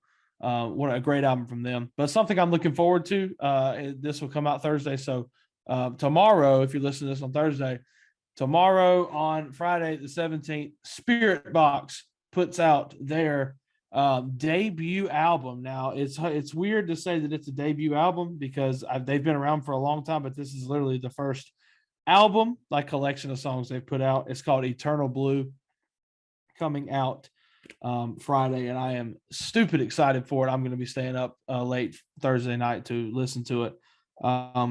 Spirit Box has kind of taken the metal world by storm. I mean, they started out small. The singer, her name is Courtney LaPlante, and her actual, I think it's her, I don't know if they're married. I'm just going to call him boyfriend. Mike Stringer is the guitar player. He's a heck of a guitar player, and Courtney's such a beautiful vocalist. Like she has fantastic cleans. She can sing you to sleep, but she's also got some great screams, and she can really just channel that side. And they mix so well, fat, chunky riffs with beautiful singing. They got songs that'll make you cry. They got songs that'll make you want to fight somebody. Like I mean, it's a perfect mix. So excited for their album. Can't say enough about them. They've gotten a tremendous amount of hype. And I'm extremely ready for that. Yeah, that sounds awesome. Spirit Box is one of my favorites that you turned me on to in the past few months. One album I'm listening to is a band called Amber Lynn. You've probably heard of them. You've heard of them a lot in rock. They were big in the early 2000s. And they said, hey, we're gonna go away for a bit. This was like my senior year of high school, I believe. They performed at a Warped Tour. It's the only time I got to see them live. And they're like, we're gonna perform at this Warped Tour. We're gonna make a new album. Our final album called Lowborn, and then we're going to retire. Yeah, they put out 2 albums since then. Yeah. This is their newest one called As You Found Me. I did not know this was coming out until one of my friends, who I didn't listen to, put it up on Instagram one night at like midnight. I was just on Instagram. And I was like, what? So I stayed up and listened to the whole thing. It's called As You Found Me. It's really good. It has a lot of stuff from them too, talking about this is why we wrote this song, what we wrote this song about. It's got the first 4 tracks. You got the intro to Take Me As You Found Me. It's the title track. First 3 songs you can't skip those. We Owe This to Ourselves, Impossible, and Take Me As You Found Me. So good. We Owe This to Ourselves. A long intro, kind of builds up. And Amber Lynn was kind of heavy when they started off. And they kind of bring some of those elements back in this album. Of course, they got older and decided to go a little more lighter on the rock, more alternative stuff. But they get pretty heavy in this one. They have a song called The Art of War that is very heavy for them and sounds kind of like their older stuff. So from the early album, Never Take Friendship Personal, kind of sounds like that. Yeah. So yeah, good to see them back again. They're a bunch of dirty liars. Saying be done. My senior year of high school, and I've put out 2 albums since then. But yeah, this is their best one they've put out since then, I believe, and just a solid album. It was just great listen to late at night when it came out. Yeah, man. Before we stop this, I want to mention just a couple others that have impressed me as the year has gone on. A band called Era, ERRA. They put out a heck of an album earlier back in the year. And as we go to the back half of the year where it's stacked with a bunch of great albums, it's easy to forget about stuff from the beginning of the year. But the Era self-titled album, unreal. Landmarks put out an album earlier in the year as well, and it's spelled Landmvrks, French metalcore band. They got a lot of elements they can do right. Like the singer, I think his name is Florent. I don't really know how to say it, but he's got some of the best range. Like, he can sing so good, and he can hit high notes. He can sing so well, but his screams, like, they have a live performance where they did like a little live concert, like a live stream, and he hits this low in their song Rainfall that is just unreal, disgustingly low. Like, he's such a good vocalist. Their album Lost in the Waves was so good as well. And then just a couple others. Wage War with a comeback, one of my favorites. Last album got a lot of hate because it was kind of more generated towards, like, if you listen to Sirius XM, like Octane, a lot of people in the scene, like, once you make it to Octane, you've sold out because you're trying to go for money, and it's more butt rock, which is, for the most part, is kind of true. But Wage War coming back, got a new album coming out soon. If you like the feels is reels, and you also appreciate a little bit of heavy, but you can also vibe with some like R&B, spoken word type, just it kind of weird, but it vibes so well. A band called Sleep Token. Get immersed into Sleep Token. They're unreal. Their first album came out 2 years ago, and I literally did not hear it until December. And when I was putting together my albums of the year list, it made it all the way to number 3 because it was so good. And I just remember, like, I listened to that album and I think of Christmas, because, like, Christmas break when I went home, that's all I listened to. Such a good album. They have it's coming out soon called This Place Will Be Your Tomb. And that's going to be an awesome release as well. And Trivium blessing us, putting out an album literally last year at the beginning of COVID. Mm-hmm. And now they are back with another 10-song album just a year and a half later. And my mind is blown. I freaking love it. I can't ask for anything better. Like, a year and a half and all brand new music with some bands. Like Parkway Drive hasn't released an album in like 4 years, still waiting on that. Like, so many bands take their time, which is good. You want it to be good. But at the same time, it's nice to see a band with a quick turnaround like that and putting out a new album called In the Court of the Dragon coming out in October. So just a couple more to hit on. Sounds good. Yeah, we'll keep you updated with our music. And one more. I'm sorry. I have to mention this. If you have not heard Lorna Shore to the Hellfire, yes, I do not care what kind of music you listen to. You need to go listen to this song specifically. Just listen to the final 2 minutes of the song. Mm-hmm. I know if you don't like metal, you're obviously not going to like it because it's like blackened deathcore. Yeah. It's something that took me a long time to get into, but now I love it. But this song is so freaking crazy. The breakdown is the most talked about thing all freaking year. It got in literally 3 days. Yeah. In literally 3 days, this became their most streamed song on Spotify. Like, it took the world by storm. If you search Lorna Shore to the Hellfire on YouTube, you'll see the music video, and then you're going to see reaction after reaction video. It's unreal. It's just a fun thing to listen to, and it's crazy what the human voice can do. It's crazy. Unreal. The reaction videos are so good, and they took over TikTok too. And man, it was just, that's how I heard about it, because I think Waffle sent me a video one night and was like, "Look, you gotta listen to the song," and it's wild, and just wild. Unreal. So good. So we get back into football, and we're recording this on a Monday, and the Ravens just went up 13-0 on the Raiders with a pass from Lamar Jackson to Hollywood Brown. So Ravens have looked pretty good, but we're going to start with our teams first. And I know Waffle's got another rant building up, but I'm going to have a rant of my own because I'm a Bills fan, and the Bills, well, they fell apart in Orchard Park to the Steelers 23-16. They held a 10-0 lead at halftime, and the Bills are a defensive team first. I've understood this. The offense has gotten better with the additions of Cole Beasley, Stephon Diggs, even Devin Singletary.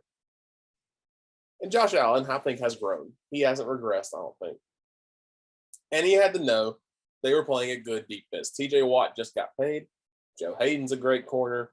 This is a good Pittsburgh Steelers defense. I knew points were going to be hard to come by.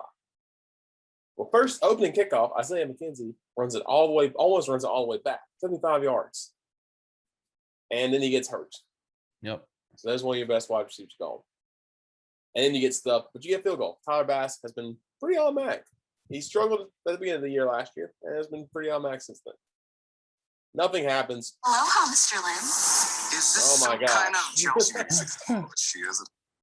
I'm sorry for all the ads that keep interrupting. I'm leaving all this in because it's funny.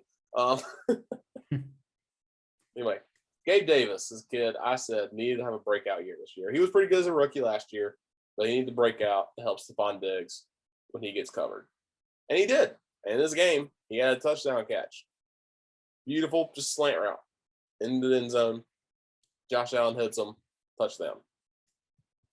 It's 10-0 at half. Fast forward, it's 10-3. Or excuse me, 10-6. Going into the fourth quarter. You knew Steelers were going to score at some point. That offense has enough weapons. TJ Watt gets a strip sack. Again, probably figured that was going to happen because TJ Watt is just remarkable. He should have held out, dang it. Well, you should have held out for at least 1 week, Watt.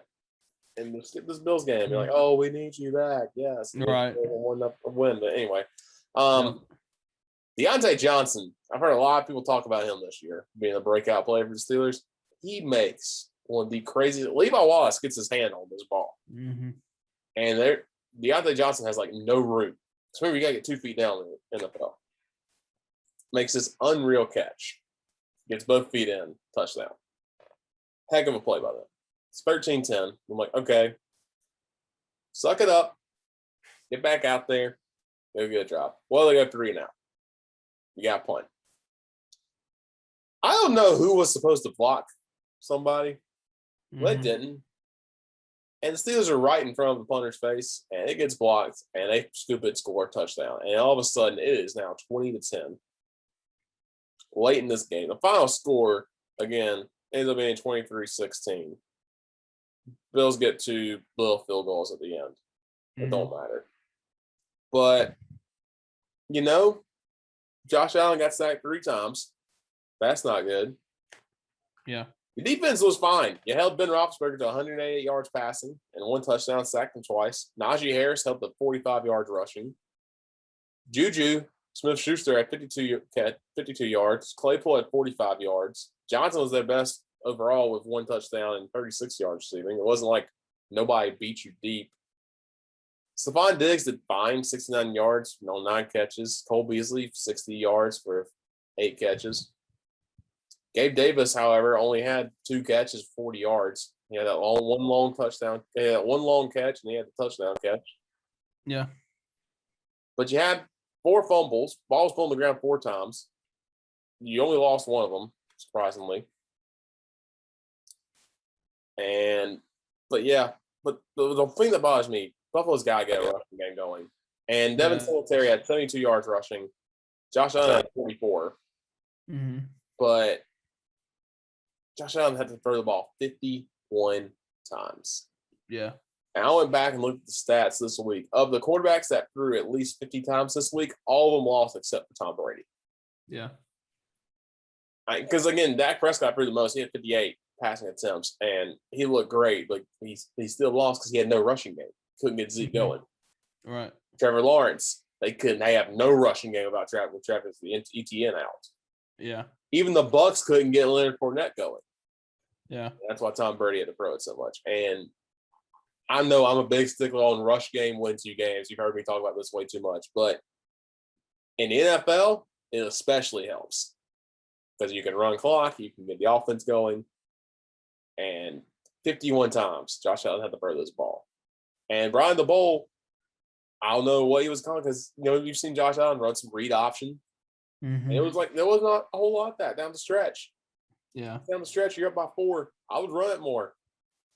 Choose some clock. I wouldn't say play conservative, but call some plays where you can run the ball, run some clock a little bit, maybe some quick screens, stay in bounds. And no, he was like, oh, let's just keep throwing it deep. It's like, it's not going to work. Yeah. And it didn't. And the Steelers, you knew the Steelers were going to score at some point because Ben Roethlisberger is too good not to score a touchdown. And their collection of receivers. But, again, it's week 1. Am I overreacting a little bit? Probably. But I'm also, it's kind of like, it's a rough start in a game that you had in control for the most part. And then you just let slip away with 20 unanswered points to just lose a game that, again, later in the year might matter when it comes to those wild card standings. Yeah, for sure. It was just disappointing.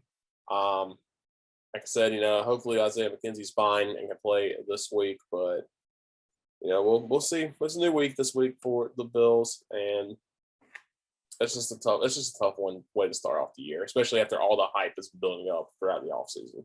Right.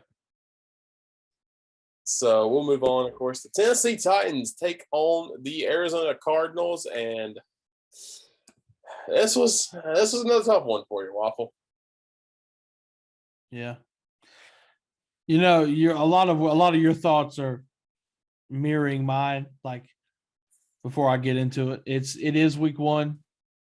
We both played good teams. Mm-hmm. All right, let's start. Where do I begin? So the hype in the offseason, it's been good.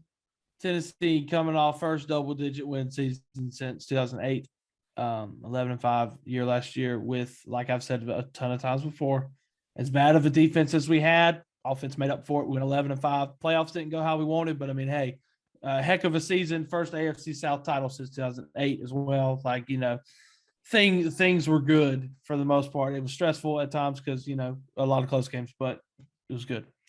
Coming into the season, all we know is, hey, the core is back. Tannehill's back. Henry's coming off a 2,000-yard season. AJ Brown's coming off a 1,000-yard season with 11 touchdowns, looking like wide receiver one material. We lost Corey Davis. Okay. We bring in Julio. Offense looks good. The only real question mark, two question marks. Tight end, we still got Ferk Daddy, Anthony Ferguson. Love him. But, losing Jonnu Smith, I'm not going to act like that's not a blow because Jonnu Smith was good. Mm-hmm. And then right tackle was a question, but something that I really didn't worry about too much, but maybe I should have. Yeah, so lots of hype going into the season. And I tried to tell everybody, like week one, like we're playing a good team. I'm worried because our defense was so bad last year. We're playing a team in the Arizona Cardinals who have nothing but playmakers. Kyler Murray, Nuke Hopkins, Christian Kirk. They added James Conner. They have a decent offensive line like this. It's not going to be easy. It's going to be another dogfight like we were in last year. Mm-hmm. And boy, was I right, but boy, was I also wrong. This was not a dogfight. This was a slaughter. And it started like this. The Titans got the ball, 3 plays, 0 yards. If you would like an exact breakdown, Derrick Henry took the handoff to the left side for -3 yards. Ryan Tannehill made up 3 yards on a short check down pass to Henry. And then an incomplete pass forces a 3-and-out Titans punt. Okay, nothing new. The Titans offense as good as it was last year. I'm so used to this. Like they obviously had moments last year where they looked out of sync. Like, I mean, whatever. First game of the season, first drive. There have been talks all preseason. Ryan Tannehill dealt with COVID stuff. He was out for a week or two. Julio Jones practiced a little bit, but didn't get a whole lot of time to practice with Ryan Tannehill or any of the other offense because he was still, trying to get back from a little injury. Same thing with everybody. Taylor Lewan coming back from torn ACL like that. We didn't see any of these guys in the preseason except for, like Lewan and Saffold and some of the starting offensive line got in there. But and I think that's going to show a lot. I mean, it's going to take Tennessee some time to get in sync. Am I abandoning all hope after the Titans lost week one? No. For those who didn't know, I haven't even said it yet, but the Cardinals beat the Titans 38-13. We got smacked at home in week one. Am I abandoning all hope? No. Long season. There's actually an extra week. So I mean, if you think about it, hey, we still have literally a full season of football compared in last year's terms. Yeah. But Titans start out 3-and-out. We held the Cardinals to a field goal, bend but don't break defense style, which I was very happy about. I thought the defense looked fine. And then we come out and we literally run Derrick Henry for -1 yards. And then Ryan Tannehill gets sacked by Chandler Jones. And it's a fumble that is picked up by the Cardinals on the 1-yard line. And they're obviously in business there. And that sack jump-started a historic day for Chandler Jones, who finished with 5 sacks, and he absolutely abused Taylor Lewan and anybody else that was in front of him. And it spiraled from there. It was not good. It was 10-0 Arizona early after a beautiful Nuke Hopkins touchdown catch. I'm so sick of that man beating me. I'm so sick of it. Titans come out, go negative 6 yards, punt again, hold the Cardinals to a punt, then we punt, then the Cardinals score a touchdown. For those counting at home, the Titans' drives have gone for 0 yards, negative 15 yards, negative 6 yards, 5 yards. So that's obviously not too freaking good. Yeah.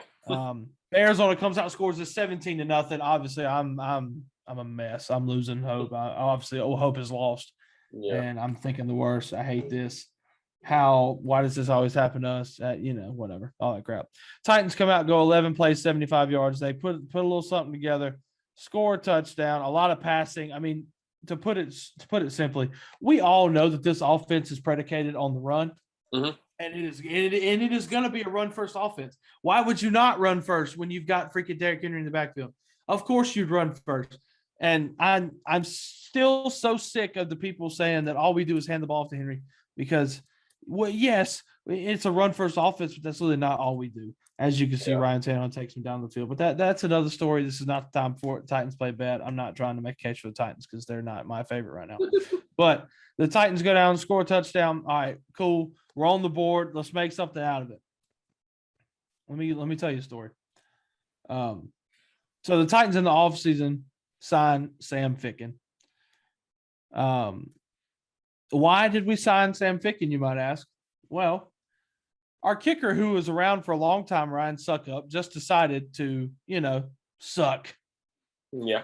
Like his last name says. Decided to just suck and to start missing kicks. So Tennessee, short leash, cut him. And the Titans, since then, have ran the gamut of God knows who trying to kick that freaking football between them uprights. And it's been absolutely horrible. And now Ryan Suckup's won a Super Bowl and he's kicking great in Tampa Bay, which is great for him. I love him. He had a lot of great memories in Tennessee. The one sticks out to me that him standing on the Arrowhead, kicking a game-winning field goal against the Chiefs. Like great memories. Ryan Suckup, a Gamecock. I freaking love him. It worked out how it worked out. So anyway, Titans have not been able to find a freaking kicker. We signed Gostowski last year, who goes out in week 1, misses 3 freaking kicks, ends up kicking the game-winning field goal. Please tell me how that happens. So anyway, we signed Sam Ficken in the offseason. We also have Tucker McCann. He doesn't work out. He goes on I think IR or something like that. So we signed Sam Ficken. All right, cool, whatever. He wasn't great with the Jets, but I mean, it's a name that people know. Screw it. Please kick the freaking field goal and make it. Sam Ficken, 2 days before the game, gets put on IR because he's in practice and he pulls up and something's hurt. So now we start out Michael Badgley, who's kicked with the Chargers. Okay, fine. A guy who's got experience, whatever. Bring him in. For the love of God, make a kick, bro. Flash forward back to where we were. We score a touchdown. We come out, kick the extra point, and Michael Badgley misses the kick. Misses the kick, Richard. I was pissed off at Carolina on Saturday. Yeah. But I'm talking like full on jersey is off. I am fuming. How hard is it to get a freaking kicker that can make a field goal, let alone a PAT? I'm so sick of this crap. I have had it. I'm so freaking sick of it, man. And I can't handle missing all these goddamn kicks because in my mind, the Tennessee scores a touchdown there. We're not back in it, but it's a good building block. And you miss that PAT, and that just takes every ounce of momentum that was gained from that out of it because everybody knows it. Everybody knows the struggles Tennessee's had with kickers. Everybody in the stands, which was a great crowd at Nissan Stadium, and we're going to drive them away. Now the stands are going to be 3/4 full of the away team again because everybody's going to be driven away. Every fan knew it. Mike Vrabel knows it. Everybody on the team freaking knows it. I know it. That killed us. That's not the only reason we lost, but that is utterly ridiculous. Why? Why can we not have somebody make a freaking field goal? I don't understand it. It eats away at me. It's so bad. Cardinals go on 12 plays, 75 yards, touchdown. It's 24-6. And here we go again, Richard. The Titans, 8 plays, 47 yards, a minute and a half. They get down there. It's 4th down, 46-yard field goal with 18 seconds left in the half. Why? Why even strut him out there? Once again, the fans knew it. I knew it. Vrabel knew it. Vrabel will never admit it, and I'm going to talk about that too. His press conferences suck. Everybody knew that he was going to miss this field goal. What's he do? He misses the goddamn field goal. Like, come on, man. Please, Mike Vrabel, have some nuts, bro. Throw a freaking pair and go for it. My God, what do you have to lose? You're already down 18. You think 3 points is going to do it? And they ask him in his freaking interview, well, Mike Vrabel, what'd you think about why'd you shut him out there to kick that field goal? And Mike Vrabel was just like, oh, man, that's just how the game goes. You know, I'm thinking we're just trying to get some points. Shut up. I'm sick of it. I'm so tired of your freaking press conferences. You beat around the bush. You don't answer questions. Look, Mike Vrabel, I really like you. I would go to say I love you. You've done some great things. These past years have been awesome. But God, your press conferences suck, man. You're like Muschamp. You beat around the bush. If somebody asks about injuries, you're not going to say anything. There's no transparency. There's nothing. Everything's a big freaking secret. It does not have to be that way. Please, just give me something to work with. So, into the half, Titans down 18. Cardinals come out, throw a pick. All right. Kevin Byard, interception. He's got the second most in the league since 2017. Love Kevin Byard. Mm-hmm. Interception. Titans go on 2 plays, score a touchdown. 24-13. And here's where the defense just kind of rears its ugly head. At this point, you're thinking Tennessee can get back in this game. We're only down 11. You know, there's a quarter and a half of football left. Plenty of things can happen. Tennessee, with as good of an offense as they've got, I mean, they should be able to figure something out as long as the defense can be decent. Kyler Murray and the Cardinals proved too much. 2-minute drive, 6 plays, 75 yards, like it's nothing. 31-13. Tannehill comes out, tries to force the ball. You can't blame. People are going to turn around and say, and they're going to talk all this crap about Ryan Tannehill. Mm-hmm. Stop. Please stop. Look, I am never going to tell you that Ryan Tannehill is one of the best quarterbacks in the league. I'm never going to say that because he's not.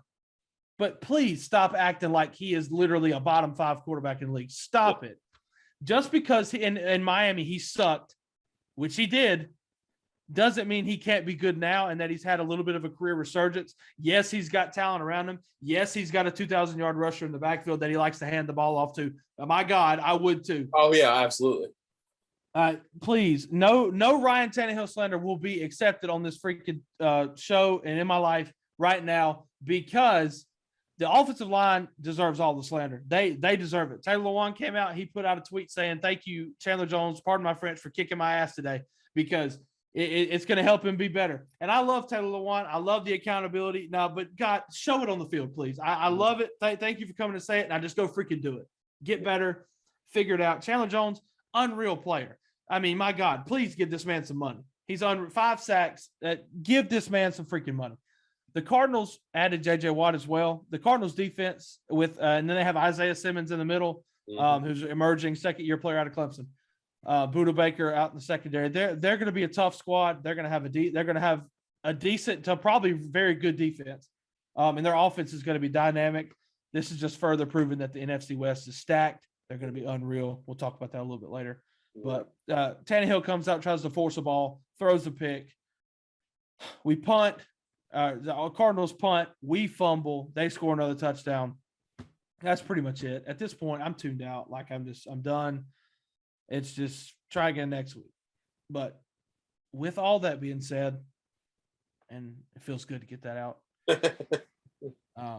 With all that being said, it is week 1. I think the Titans played a team that's going to be pretty good. I'm not going to sit here and make excuses. I'm not going to sit here and say that the Titans, blah, blah, blah, like this is a fluke. No, it's not a fluke. The Cardinals, I think, are good. The Titans got their tails kicked, and they're going to have to come out and figure something out because we go to Seattle next week, and we all know the Russell Wilson story. Love Russell Wilson. Think he's a great quarterback. The first half of the season, Russell Wilson is the best player that's ever touched the NFL field. And then he tails off in the second half of the season. That's how it goes. So we got to go to Seattle, face him and Lockett, like tough sledding coming up. Tennessee eventually is going to get it right. I think more time together and playing together and getting in these game situations is going to make this offense click. The talent is there. The offensive line has plenty of talent. Taylor Lewan is an all-pro tackle at one point. He's had plenty of Pro Bowls. Roger Saffold as well. Ben Jones at center, a veteran, been there a long time, a good guy. Nate Davis, like a third or fourth year guard out of Charlotte, who has played fantastic over the last couple of years. And right tackle. I got to mention right tackle. We cut Dennis Kelly last year, and at the time I was very sad about it, but I got over it because I thought we could figure something out because I thought this team was going to be different. Apparently not. Excuse me. We did not sign anybody else. We picked up Kendall Lamb from the Browns. He's trash. Please let me read you this tweet. Kendall Lamb, 12 snaps on offense, 2 false starts, 1 strip sack allowed. He sucks. Yes. Taylor Lewan came out of the game they're calling it an injury. I don't really know if they just took him out because he was getting whipped. Who knows? Put Ty Sambralo in there, please. Move. I don't know. Quisenberry is starting at right tackle, which I like. They say he's good. I thought he was fine. I mean, but God, everybody sucked. Their defensive line's good. We're so good. But it's just there's just so much that goes into it. But I think over time this team's going to mesh. You know, there were definitely some good things I saw from the defense. Like I really thought that for the most part, the run D had a good game. It's tough. It's so tough to contain a running quarterback, whether it's Kyler Murray, Lamar Jackson, whoever. And obviously that one play that Kyler Murray made, where he evades all the pressure, floats one in there. I mean, he's a magician. And this has happened to the Titans before. And it was Joe Burrow pre ACL blowout that did it to us. But I thought Bud Dupree in the stats looked terrible. The stats were awful, but there was pressure. And I think if it's against any other quarterback, they're obviously not going to be running for their life around there and get out of those situations like Kyler Murray. So I think there is good things to take away from this defense. And we've got a lot of guys that have been there. Like Jayon Brown and Rashaan Evans have been on the team for 3 or 4 years now. Our defensive line, I'm still sticking by our defensive line is so good. And once they get more pressure on a quarterback who's not as mobile, that's obviously going to help the secondary. I thought Christian Fulton, second-year quarterback out of LSU, had a really good day. Jackrabbit Jenkins, kind of whatever. He gives me strong Malcolm Butler vibes where I feel like he's just like first half of the season going to suck, and then the second half of the season he's going to look like reverse Russell Wilson and be the best player that's ever touched the field. I love Byard. I will not accept Byard slander. He can't do it all himself. And Amani Hooker. And then Elijah Moulton, a guy I've been high on in the preseason. He came in and he had a couple of things that he did absolutely wrong, but he had some good things to take away. So I just think time's going to help this team. Once they mesh together, they're going to be fine. First part of the schedule is tough with that loss going to Seattle. Then you come back, I think, for the Colts before you hit the Jets and Jacksonville. So, best case scenario, I would like to come out of those first 5 games at 3-2, which means you're going to beat hopefully Jacksonville and the Jets, and you're going to win either the Colts or the Seahawks. Yeah. Who knows at this point, but that's just kind of my outlook. All hope has not been abandoned. I'm still optimistic about it. It's just going to take time. Yeah, I think being in that Division II, AFC South's down, of course, this year because Carson Wentz, he's in, but he may get hurt again. You don't know how he's going to do. Right. You've got Jaguars, which is a mess. Texans are a mess. I think, Titans can build some time. The Titans have plenty of time to go back, and they can win. They can still win this division easily. Yeah, for sure. No doubt. And I think, the Colts matchups are going to be huge. We'll talk about it a little bit later, but, Houston put on a better showing than I thought they were going to.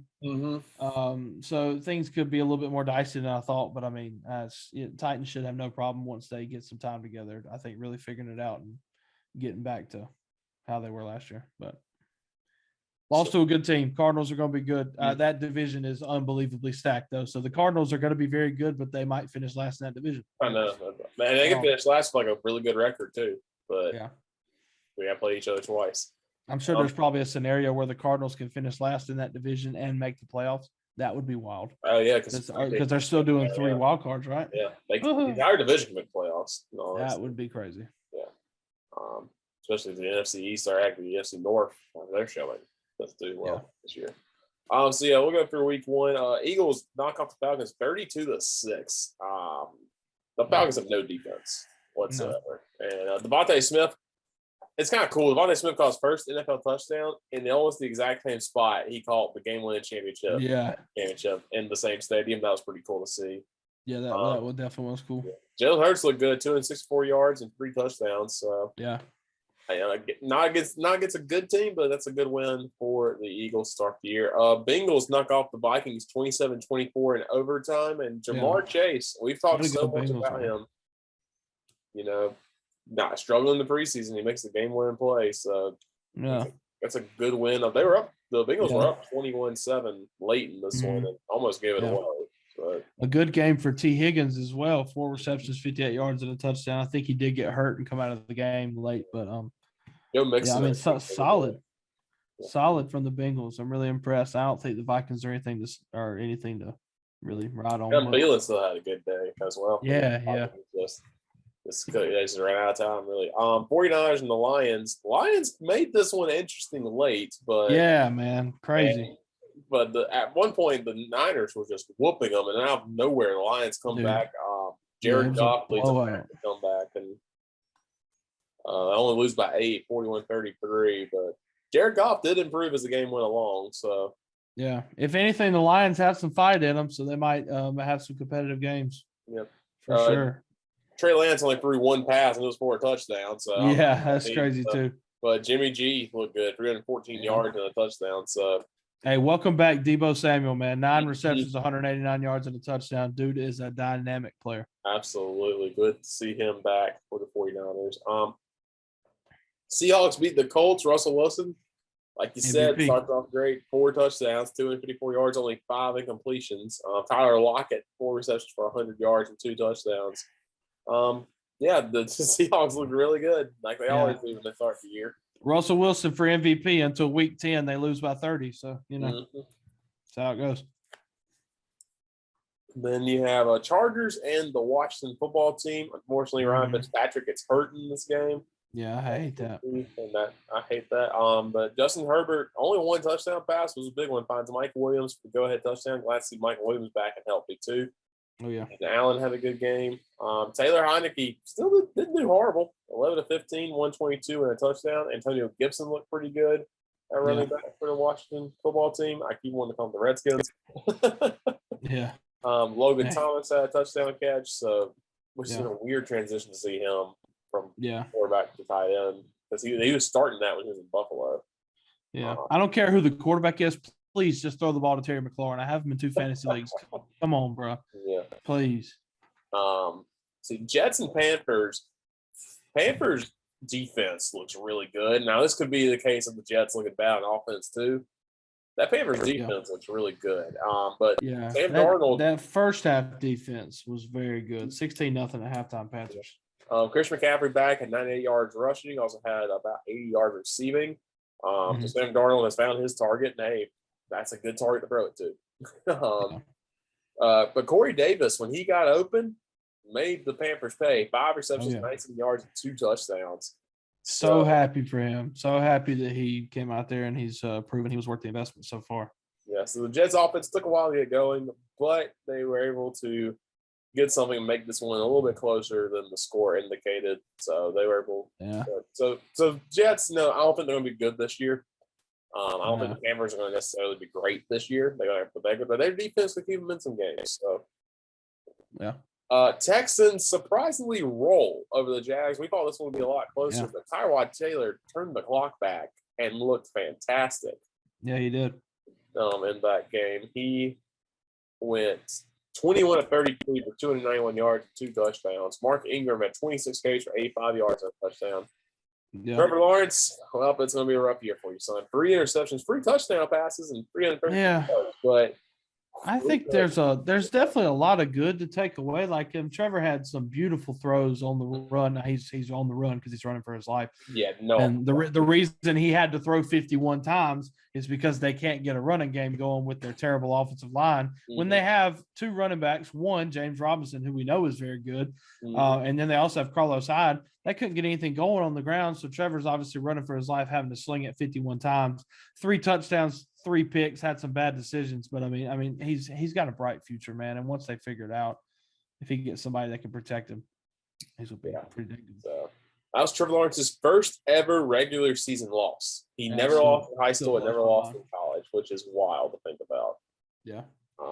And everybody criticizes about Clemson's schedule. I don't care who you are. That's incredible to go that long. Oh yeah, for sure. Browns and the Chiefs had a great game. The Chiefs come all the way back. Patrick Mahomes can't stop this man. No. Leads this incredible comeback against the Browns, 33-29. Tyreek Hill goes off. 11 catches, 197 yards, and a touchdown. Yeah. Man, Patrick Mahomes is so good. That's all you can say, man. He's so good. Yep. I hate him because the first week of fantasy, I was playing against him, and at halftime, I was like, oh, I'm looking great. Mahomes has been pretty pedestrian. And then the second half happened, and he remembered he was Patrick Mahomes. So, good job. And Nick Chubb still had a good game. 15 carries, 83 yards, and 2 touchdowns. If not for the drop punt, Browns probably win this game, man. Yep. That would have been a heck of a way to start week 1. Dolphins and Patriots. Dolphins come back and win this one 17-16. Mac Jones looked pretty good, 281 and a touchdown. But man, this is a good Dolphins team, I think. Tua didn't really impress too much, but they have a pretty good defense. Yeah. And it's just a good Dolphins team. I think they're a lot better than people think. I think the Patriots are still trying to figure some stuff out, of course, with Mac Jones instead of Cam Newton, I feel like. But these are 2 of the younger teams to AFC East. I think in the future, that's going to be a really big game. And between 2 potential playoff teams. But this year, it's still 2 good teams, and we should see. Saints and Packers. Jameis Winston goes off 148 yards, 5 touchdown passes, and the Saints are rolled back 38-3. Unreal. Is Aaron Rodgers tanking to get out of Green Bay? Bro, I don't know, man. Because he did not look good. 133 yards and 2 picks. Maybe I'm thinking I underestimated how much that offseason drama really is going to affect them as a whole.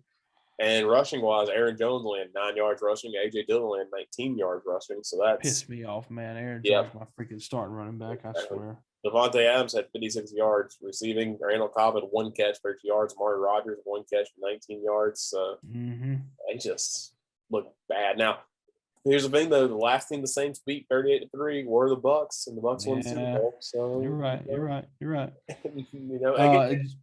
Jameis Winston, 5 touchdowns, no picks. That has to be said. Did you see his post-game interview? Yes. Oh my gosh, that man's hilarious. He is. He is a cartoon character, and I love him for it. He's a whole idiot. Broncos and Giants. The Broncos go on the road and knock off the Giants 27-13. Melvin Gordon, 11 carries, 101 yards, and a touchdown. He got most of those on 1 run, a 70-yard touchdown run. Yeah. Daniel Jones cannot stop fumbling. No, he fumbled again. He is the writing's on the wall, bro. He is the fastest player to record 30 career fumbles in NFL history, and that's unreal. Yeah, Teddy Bridgewater looked good. 28-36, 264, and 2 touchdowns. Man, I don't know if he's the guy. Again, it's the Giants who aren't great, but man, that's a good early season win at least. It's not how you want to start the Joe Judge era, but look. Joe Judge had a coaching blunder that I feel like should be widely known among coaches, like not to do this. He threw the challenge flag after a scoring play. And if you should know by now, every single scoring play gets reviewed. So because he threw that challenge flag, they lost a timeout. Like, that's just a dumb coaching blunder. And I know this is his first time head coaching, but I don't know. It's not looking good. Losing by 2 touchdowns at home. Your quarterback can't stop fumbling the ball. You're making offensive blunder. You're making coaching blunders. Like, it's not how you want to start. Yeah, that's what did their first round draft pick, Kadarius Toney, did he do anything? There's Toney. He had 2 receptions for -2 yards. Yeah, this is not good. Giants suck. Yeah, I think if nothing happens this year, I think you got to blow it up with the Giants. You got to do something. You got, because I think Saquon's too good to be wasted. Now, wait a minute. Who knows? With as bad as the NFC East has been, this is still a possibility that the Giants could compete. But now, the other 3 teams, I think Washington's still going to be pretty good, even though they took the loss. Mm-hmm. Philadelphia impressed. They look better than expected, and so did Dallas. So maybe we're going to see some separation in the NFCs. Yeah, that'll be interesting. And then the Rams Sunday Night Football game knock off the Bears 34-14. Mm-hmm. Matthew Stafford looked good. And, love it. So happy for him. Cooper Kupp looked really good too.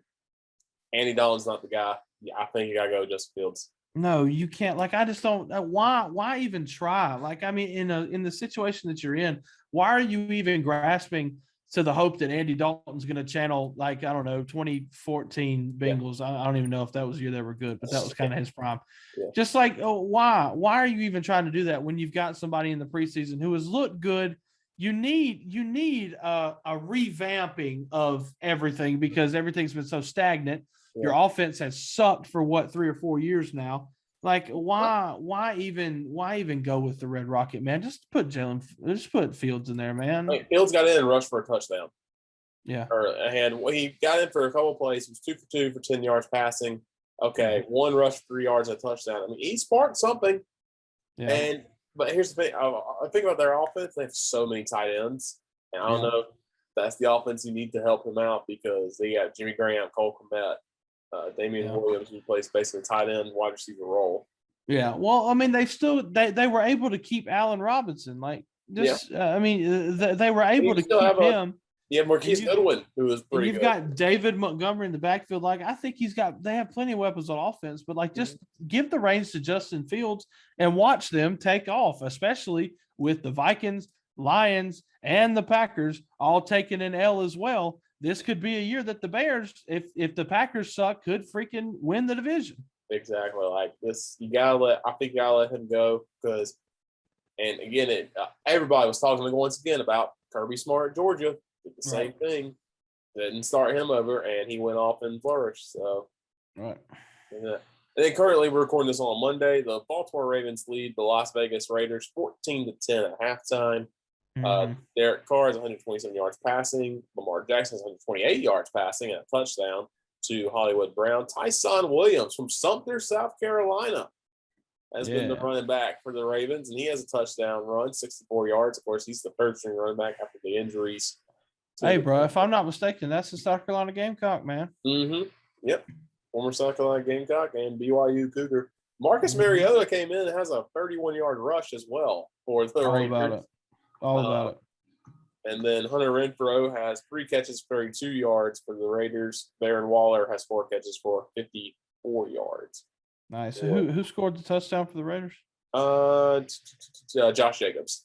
Oh, beautiful. All right, there might be a slimmer of freaking hope.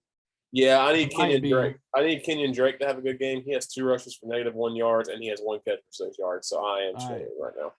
Here is my predicament. I have a 9% win probability, but 9% is still a chance. Yeah. I am down by 30. My opponent has Mark Andrews. I have Darren Waller, Josh Jacobs, and Justin Tucker going, and I got to make up that difference. It is a long shot, but there's a chance. If Jacobs and Waller can both get in the end zone, if Jacobs can get in again and Waller can get in the end zone, add 3 or 4 more catches, Jacobs can somehow get to 100 yards rushing on a big run or something like that, and Justin Tucker comes out and boots a couple field goals, I have a legit shot. It is a long shot, but this is a league where I had $100 buy-in, so I'm trying to cling to anything I can get. Yeah. This league I only had a $20 buy-in. That's $20 I need. So yeah, correct. Yeah. So yeah, we'll look quickly. Week 2, our teams, the Bills have a divisional game and go to Miami, take on the Dolphins. Bills pick to win by 3. It's going to be a tough game. It's always a good rivalry matchup against the Dolphins. Dolphins are actually predicted to win by the FPI, ESPN, 2.3%. Star Lusalele still out for the Bills. Raekwon Davis is questionable. Yeah. With the Dolphins. It's going to be a tough game. Last year they forced Tua to look horrible. Because all the Dolphins, by that point, the Bills were locked into the playoffs. They locked in as the 2 seed. So they were just kind of hanging out. I think they played their starters for the first half, and that's it. Yeah. All the Dolphins had to do is win, they were in. Yeah. And the second string defense for the Bills made Tua look so bad. I think 3 or 4 picks. They returned 1 for a touchdown. And, I know this is a different team, I know for sure. It was also freezing cold. Then it was in Buffalo in January. This is Miami in September. But, I think the Bills, 1, got to get the running game going. Yeah. And 2, you can't have Josh Allen for 51 times. You got to have Josh Allen move around some here. Defensively, I'm not too worried about their receivers. I still got Devontae Parker, who's very good. Yeah. I think these corners can slow them down. They have some weapons, of course. They have Mike Gesicki as well at tight end. But I think defense should handle it. And I think the Bills, this is going to be a close game. I think the Bills should win. But it's going to be a very close game. And you don't want to start 0-2 with 2 losses to the AFC. Right. Especially a loss to the division team who would be 2 wins on the East as well. Yeah. So, and then of course your Titans, they play at 4:25 out at the Seattle Seahawks. Seahawks pick the win by 5.5, and you go from one really good NFC West offense to another good NFC West offense with Russell Wilson early in the year, like you said. Yep. I'm not going to spend too much time on it. Titans FPI is predicting 72% Seahawks, which is I guess sounds about right after what Tennessee put out on the field this past week. But like I said, it's just same stuff. We're gonna have to. It's gonna take time. We'll see what Tennessee can throw together in practice this week. See if they're going to come up with a decent game plan to where they can kind of limit Russell Wilson. I think obviously with how our defense looks, we obviously have to get pressure. Russell Wilson is another mobile quarterback, maybe not as mobile as Kyler Murray, but we're just going to have to get after him. We're going to have to get after him quick so that it takes a lot of pressure off the secondary, and then our offense has just got to play. We just got to go. We got to block well. We got to get Derrick Henry going in the running game, which is going to set up Ryan Tannehill in the pass game, and we'll see how it goes. Typical Titan fashion: blowout loss in week 1, blowout win in week 2. Who knows? It's so hard to predict with the Titans because crazy crap always happens. But I think it should be good. But the keys are simple: get the running game going to activate the pass rush. That's it. Absolutely. So we'll run through NFL Week 2 schedule. Real quick, starts on Thursday. Giants and the Washington football team. They always start with an NFC East game, I feel like, on these Thursday night games. Yeah. And it's between the two teams that, you got Taylor Heineke now at quarterback most likely, and then you got Daniel Jones who's still struggling. It's a Thursday night football game, man. You're going to watch it because it's football, but you're going to hate it. No Bucks going to be out there trying to care. Hooray. Yeah. That'll be a football game. Washington to win by 3.5. Bengals and Bears at 1 o'clock. First home opener for the Bears. Yep. I hope we get Joe Burrow versus Justin Fields because that sounds like a lot of fun. Yeah. My prediction here: Bengals get the dub. Joe Burrow has a good game. Andy Dalton plays bad enough where he is not the starter come week 3. I think Fields comes in second half probably, and maybe Andy Dalton doesn't play terrible, but doesn't play great. But they lose to the Bengals at home by a decent margin, and they're just like, all right, Justin Fields time. either way, different starting quarterback going into week 3. Yeah. Could be Nick Foles. Yeah, it could be. You really want to piss everybody off? No, they go sign somebody else. Yeah. They trade for Nathan Peterman, start him over. Oh God. And there's a fire at the field. They bring in Matt Barkley. Something stupid. Yeah. Texans at the Browns. I don't think Tyrod Taylor is going to replicate his magic this week. Yeah, probably not. This Browns is a much better defense. Yeah. Browns are a 12.5-point favorite, so that's yikes. Yeah. First one. Yeah. Rams at the Colts. This will be a fun one. Rams picked to win by 4. Mm-hmm. Hey, bro, all I'm saying, Titans and the Colts starting out with 2 stout NFC West opponents, and the good thing about it is if we're both 0-2, that's fine because I think we're going to be in the race for the division. We haven't gained or lost any ground on either opponent. So, Patriots at the Jets. Mac Jones versus Zach Wilson, 2 rookies. I think the Patriots can win by 5.5. I think that's about right. Jets could not get their offense going until the 4th quarter against the Panthers. So I think if they do that against the Patriots, that's not going to work out. So yeah, I agree. 49ers at the Eagles. Niners can win by 3.5. This is a sneaky good game. Could be fun. Could be a lot of fun. If Jalen Hurts can replicate what he did last week against the Falcons, this could be really fun. And of course, Jimmy G and Deebo Samuel connect again. Now it's going to be a good one. Raiders and the Steelers. Steelers for the win by 6. I think the Steelers should handle business, but you never know what you're going to get from Derek Carr because you never know. I think what Pittsburgh's offense is going to do as well. Because they could have that first half of the Bills game, Pittsburgh offense, or you have that second offense that got something going. So right. Saints at Panthers rivalry game. Which Jameis Winston's going to show up? Could be interesting. The 5 touchdowns and picks. Again, this Panther defense looked pretty good in the first half at least. Yeah, we're going to see how good they really are. That'll be an interesting one. Saints with the win by 3.5. Also, Christian McCaffrey, see if he can continue his strong start. Broncos at Jags. Broncos with the win by 6. Trevor Lawrence, hopefully you get some time. And get some help. He ain't going to get time because he's going to get some Von Miller and Bradley Chubb. Yeah. So he's running for his life again.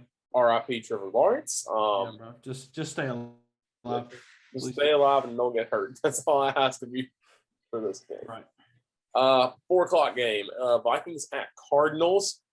Cardinals would win by 4. I think, Vikings defense didn't look great at times against Joe Burrow, and I think, with Kyler Murray in that offense, it's going to be a struggle at times. But I'll tell you one thing. The Vikings offense cannot take all day to get going like they did against Cincinnati because I just saw it firsthand. Like you're going to get down quick, and if you don't figure it out, you're going to get blown out.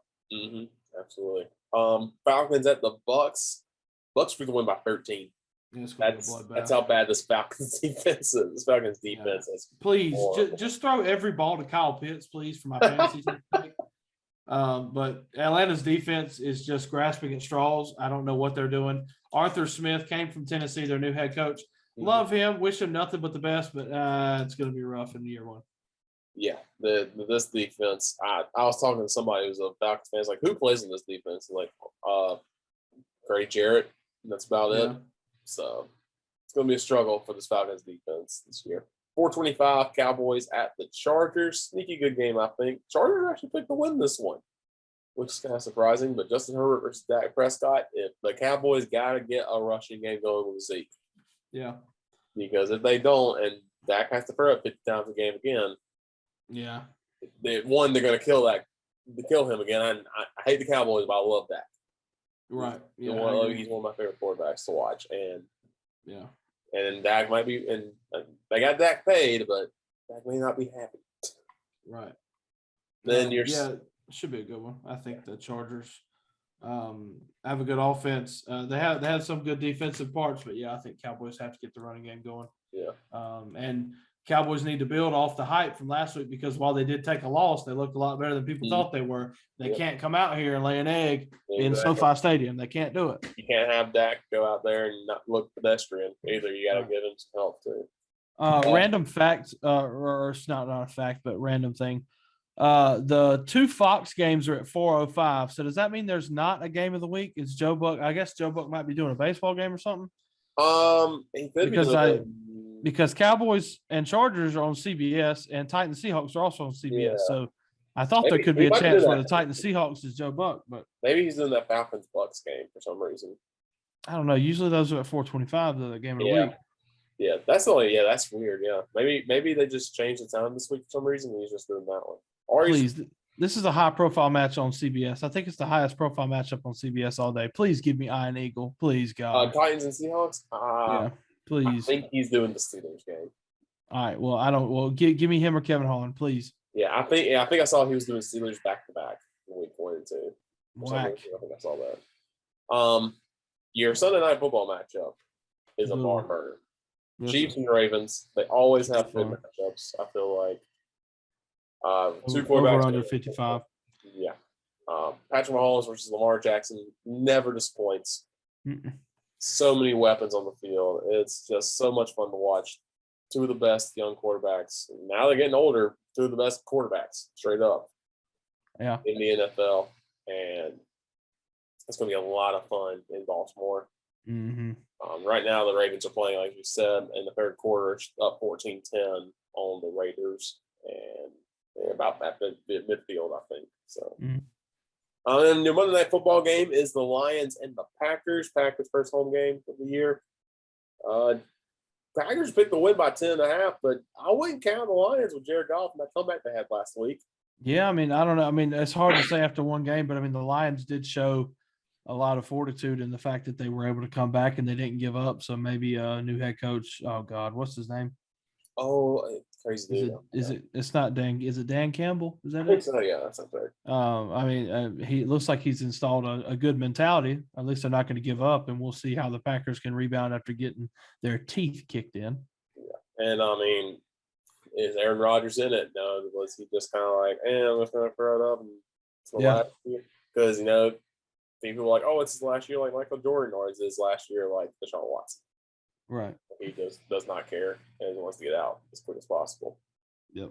So interesting to see that. So that's your NFL recap for week 1. A lot of fun games, and hopefully our teams do better this week, and hopefully your team does well this week, and hopefully your fantasy team does well. And not like mine, where I'm having to rely on. Because mine suck. I'm going to lose all 3 of my leagues today. I'm only in 1, and I'm going to lose this one because Patrick Mahomes decided to beat Mahomes. Listen to this. To add insult to injury to my terrible Sunday with the Titans got smacked, losing all 3 of my fantasy games, going to lose all 3 of them. My survivor pick week 1 was Jacksonville, so I'm out. It has not been good. Saturday ended up being pretty good, but it could have been an all-time terrible freaking weekend if Carolina would have pulled it out of East Carolina. But you know what? We're here, and we're just gonna suffer through it. Maybe we're just gonna go. Let's keep on trucking. Yeah, I'm trying to see if I can find those announcers for the NFL week 2, but I can't. Yeah, they probably haven't put that out yet. Maybe. Yeah, they haven't put out. Yeah, they just put out the schedule and where they're broadcasting. I'm like, I know that. I can look that up and say, I want to know broadcasters. All right. Yeah. All right. Well, we're going to wrap this up with best play we saw this week. I'll go first. Mine's going to come from Carson Newman, and it's soccer. And it's this nice little feed on the header from Yannick Franz to Matthias Amaya on this header. Good feed in. Carson Newman played Erskine last Wednesday and won 6-2. And this game was 1-1, 30 minutes left. And Carson Newman just goes off. And Tylen Silva, my boy, he was my partner for one of my master's classes for a project we had a hat trick. First hat trick, I believe, since 2019 or 2018 for Carson Newman. So good win for the Eagles to win 6-2. And just a lot of fun. I made a little cinematic highlight of that if you want to check it out. on CNEagles.com. All right, Waffle. Well, what's your play of the week? Comes from a high school standout in the Palmetto States. Yes, sir. So another high school play of the week for me. I got a kid out of Mauldin High School, which is in Greenville County in South Carolina. This is a 5-star hard Clemson commit. This is Jaden Lucas from Mauldin High School, listed as a cornerback, but this kid's just a freak athlete, man. I mean, he can do it. He can do it all. I'm sure by the time he gets to Clemson, he'll obviously commit to one position, but in high school, I mean, typical phenom 5-star. So Mauldin has the ball. It's early. This is literally the first touchdown of the game. Mauldin quarterback steps back to throw it. Jaden Lucas has got his they're trying to double him up. He's got him beat. He rises up in the back of the end zone, makes a nice little catch, gets shoved. The crazy part about this play is, it's a pretty normal catch. He gets shoved and he slams into a chain link fence that is 2 feet behind the goal line. And for those of you who do not know, me and Richard are obviously very familiar with this school because we played them in high school at Gaffney. Mauldin High School has to have the worst football field in the SCHSL. You can't, there's a lot of fields that look bad. This doesn't necessarily look bad.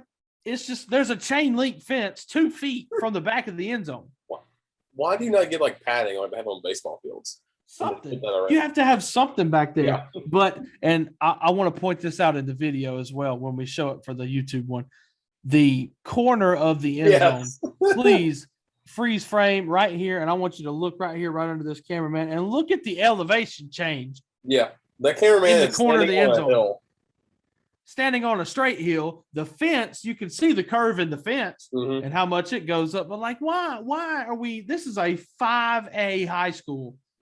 Like the highest classification in South Carolina high school football. And like where it's located in Mauldin isn't a big area of Mauldin. It's not like Mauldin is huge. Mauldin is like, all of Greenville's growing and all of Greenville's real trendy. And then you got Mauldin High School in here with this crap football field. Like that, nothing makes sense to me. But anyway, the play, Jaden Lucas, hard Clemson commit, freak athlete, 5-star at Mauldin High School. Great catch in the back of the end zone, gets shoved into the chain link fence, gets up like nothing happened. Kid's going to be a freak. That's my play of the week. Absolutely. Absolutely crazy plays. So once again, we'll be looking for those plays all around, and we'll see what we can find for sure. So we're going to get out of here. We, of course, have wasted a whole lot of time here. Once again, we keep trying. We keep trying to make this short, but we're not going to keep this short, especially if our we keep trying to make it short, but this is the longest podcast we've done. Our teams keep losing and we get mad. That's what our problem is. So. You know what? This is why I wanted to do this, so I would have an outlet, and instead of me just ranting to Facebook, I can rant to a bunch of other people. Exactly. I need Clemson. Titans, God dang it. I need Clemson to keep having easy wins so I can just keep it short and simple, because that week one hurt me a little bit.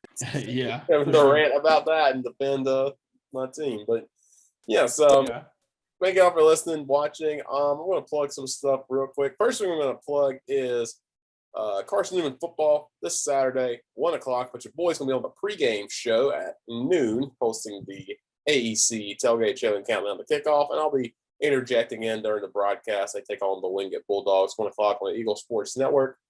And that broadcast, of course, starts at noon online at cneagles.com.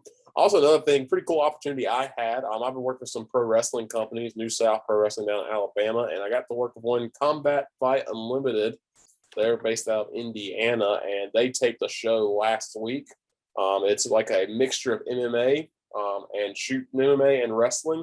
And I was able to sponsor one of the wrestlers, Kaya McKenna. She's a new wrestler out of Maryland in her rookie year. And I was reached out and asked if I could sponsor her for that match. So I got the Beard Broadcaster logo flashed up on the event. That event was taped last week and will air live on Saturday at night at 6 o'clock on Independent Wrestling TV, IWTV.com.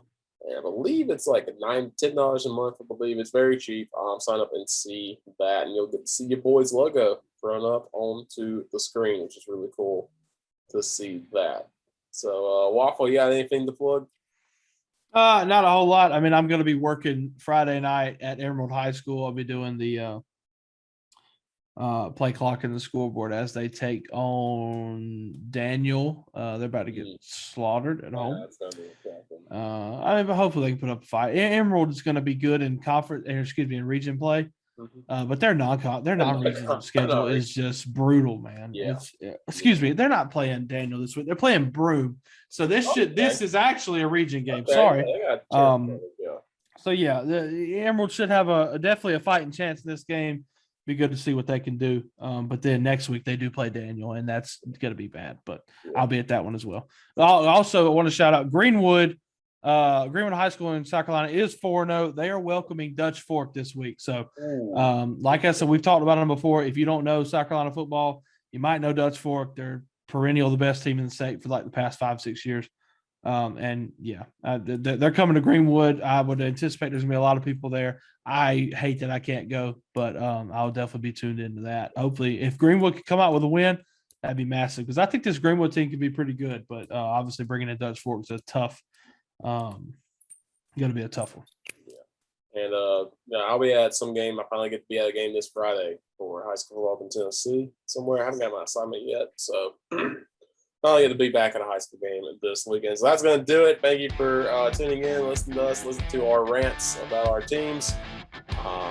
Hopefully this week's better. We'll see what happens with our teams this week. Thank y'all for tuning in. Thank you for your support. And thank y'all for watching and listening. Y'all be good. You've been listening to Breakfast Time with Waffle and Richard. Logos designed by Jen Perry. You can follow Richard on Twitter at Ricardo_knows or on Instagram at RNM1996. Catch up with Waffle at WaffDog on Twitter. Thank you for tuning in, and we'll see you next time on this Bearded Broadcaster production.